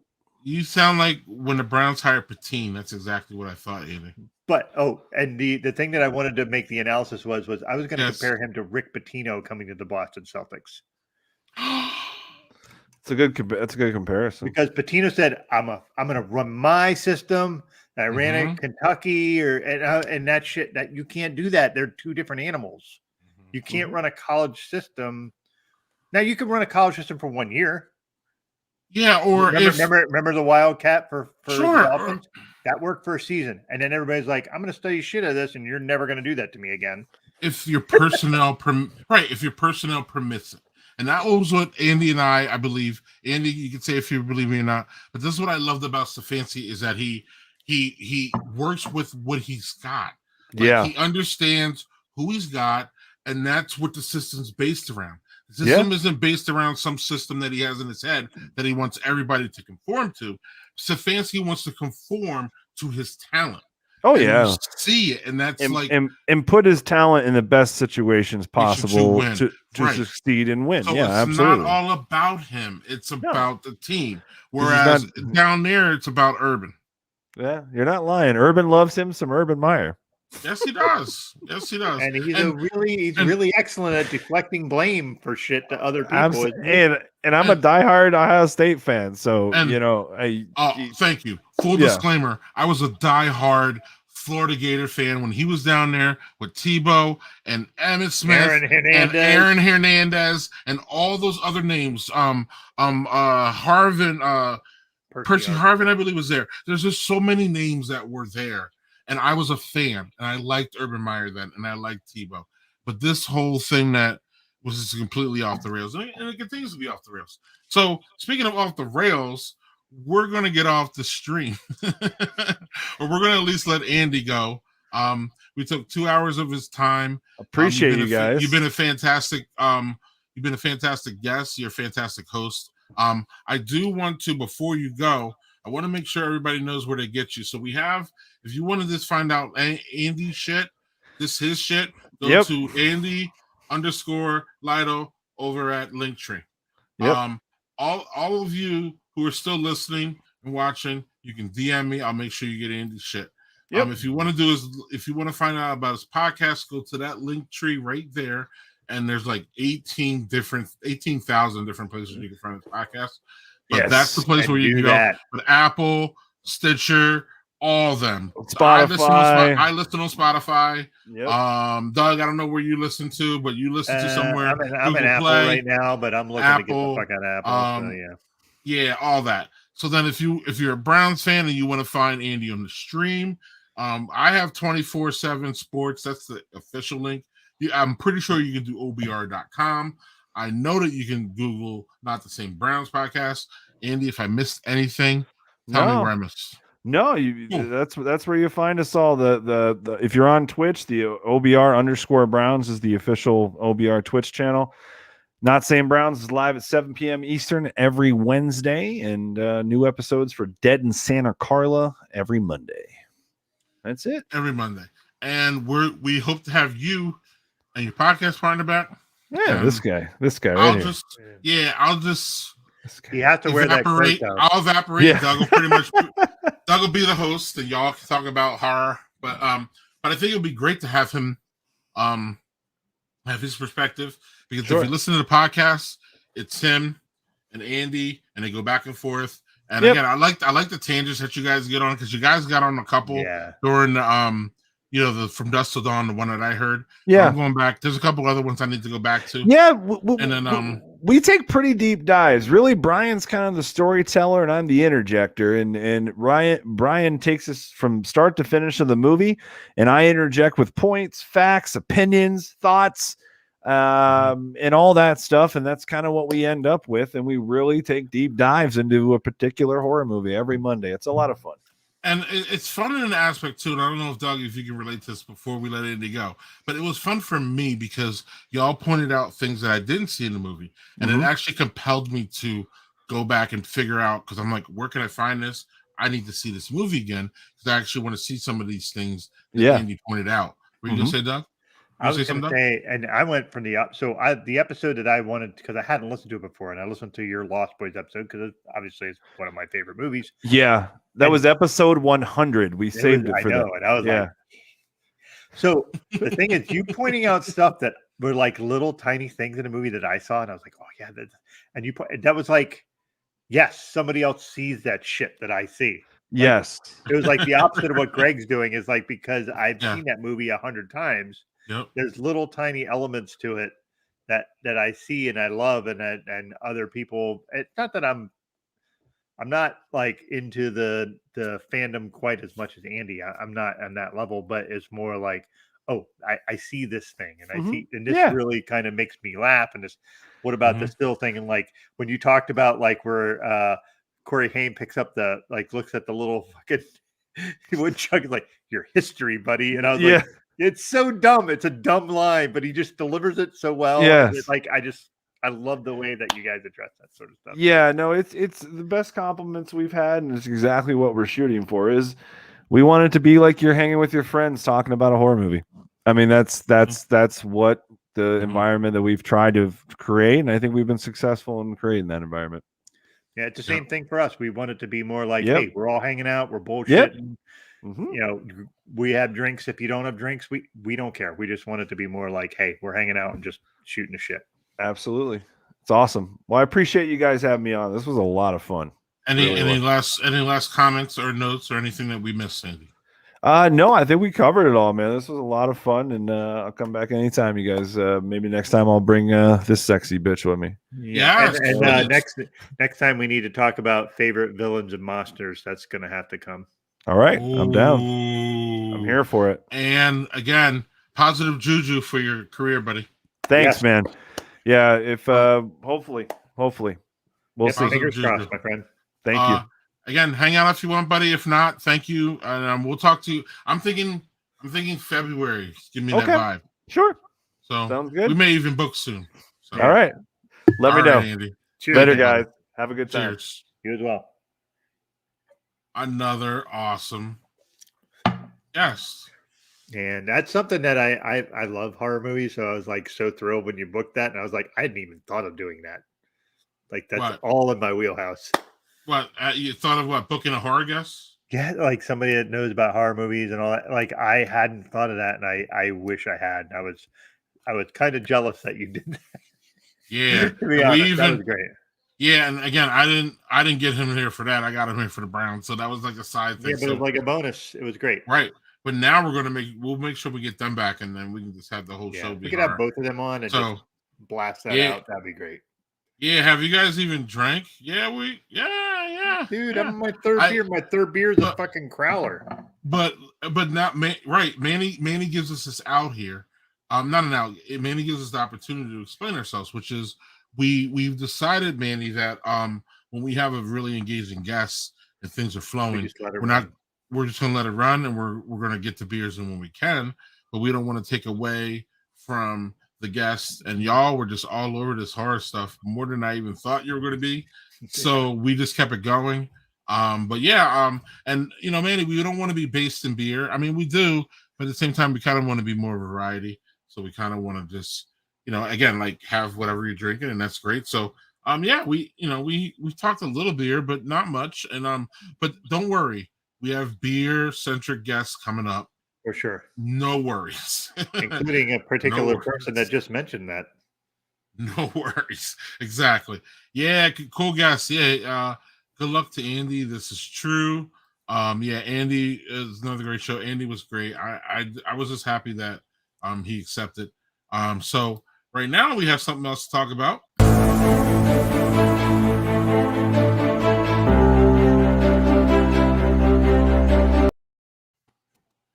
So, past guest news.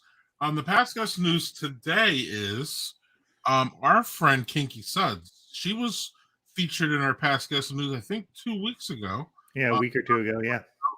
Doug, you want to real quick? What was it? What was the news 2 weeks ago? Well, for her, a few weeks ago was that she had done a collab with a brewery to make her own beer. So that was a really cool thing. So we wanted to highlight that. But this one is all you. Please explain this. Yes.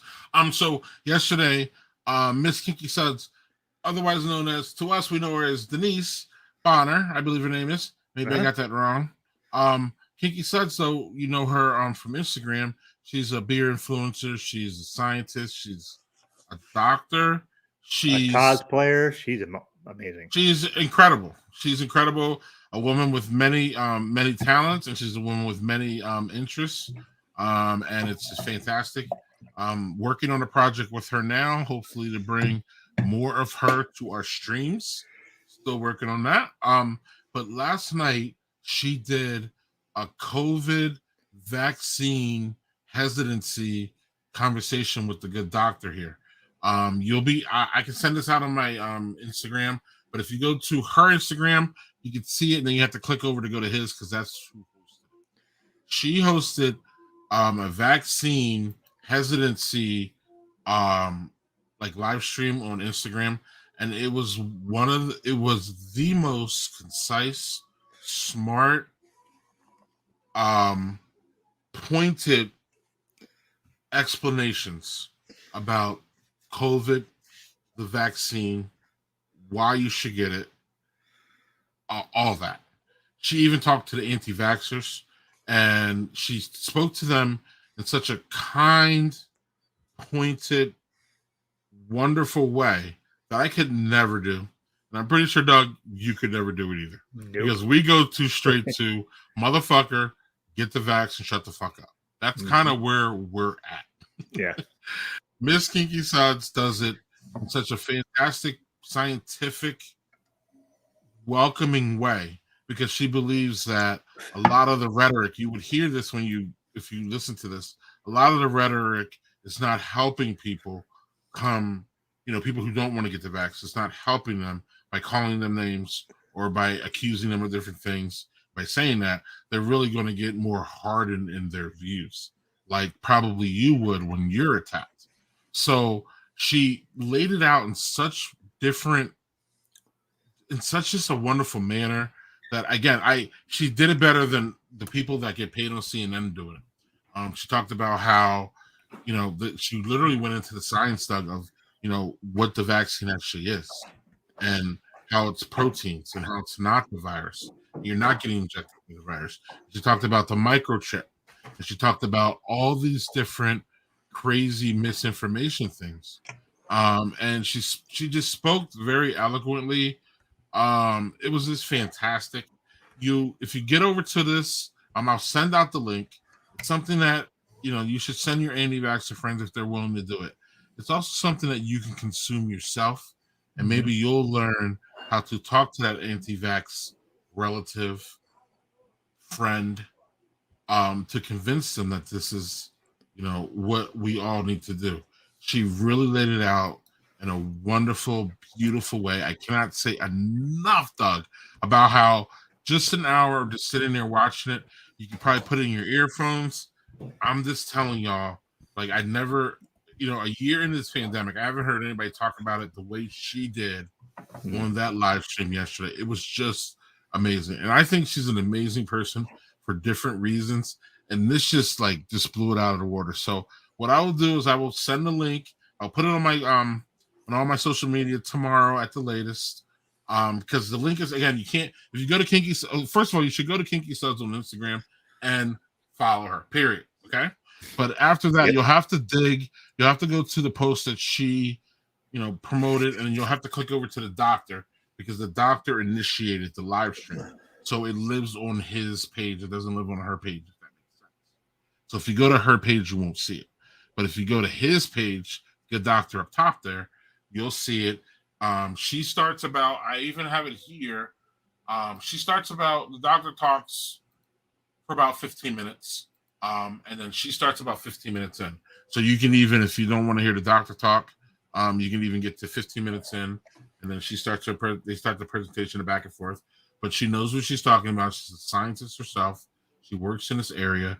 And again, it's just a fantastic presentation about, again, I think, Doug, will really help is people like me and you. It really helped me to see that, the compassion side. And also, there are reasons. Me and you have had a conversation with a past guest. There are legit reasons why people, reject the vaccination. But these people are generally rejecting all vaccinations. It's not really just the COVID. There are really good reasons, but the problem is most of these anti-vaxxers don't cite any of those reasons. So they're not even talking about it. If you guys want a really good reason, Google Bayern Leverkusen. They are a football team out of Germany. Bayern. Bayer. Bayer is the drug company. They are the owners of that football club. If you want a good reason why people shouldn't do vaccinations, please Google Bayern Leverkusen and go through that hole, because you will find a bunch of bad people doing bad things medically to people and using people as experiments. And these are, in my opinion, legit reasons to say, maybe I don't want a vaccine. Now, again, Kiki talks about all that. She doesn't talk about Bayer Leverkusen, but she talks about good reasons for not doing the vaccine and bad reasons. And she talks through them all, meaning, she tells you why, even with the good reasons, you should do this vax for everybody. So it was just fantastic, and it's just good to cut through the misinformation. She did it. So if you guys have time, please do it, because it will help us, I believe, the people who got vaxxed, talk to the people who didn't get it. And it won't turn into, the way she talks about it, to me, it won't turn into a fight or a back and forth or any of that, because I don't think anybody wants to, be involved in all that. But at the same time, I think that there's an area where people want to say the right things to these people and do their best that they can. You know what I'm saying, Doug? And not have it de-escalate into a fight. Sometimes, again, this is a great analogy with your wife, my wife, your wife, my wife, anybody's significant other. sometimes you have to address an issue, but you don't want it to, degrade into a fight or degrade into blaming or degrade into shaming or degrade into all that. And I think that's kind of where we're at with the vaccination, because a lot of us are, we're becoming angry about it because we feel that it's not only putting our lives and other people's lives in danger, it's also prolonging all this mess that we're in. So, so those are things that are legit, and they're not. I mean, they're completely legit, but at the same time, it's hard to not get our emotions caught up. You know what I'm saying, Doug? You have anything? I talked a little bit, but that's what she addressed, and that's why it was great, and that's why people should listen to it. Yeah, no, just go and listen to it, and then just I didn't get a chance to listen to it yet. Yeah, you're right, GHG. But yes, listen to that thing. Denise, aka Kingy Suds, is really knowledgeable and knows what the fuck she's talking about. So give it a listen. And again, she dresses all of it, and it's just really on point and legit. So I just wanted to make sure that we knew about that because she's fantastic and sister and beer and all that. So that's great. Doug, are we at the time for?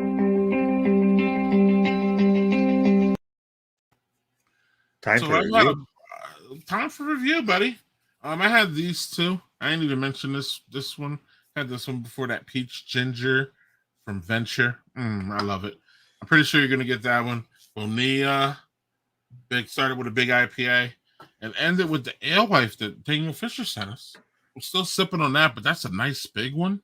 Man. That's a good one. I like that one. This is a good one. I liked it a lot. I haven't had a big stout lately, Doug, where like it wasn't overwhelming and it wasn't a bourbon barrel.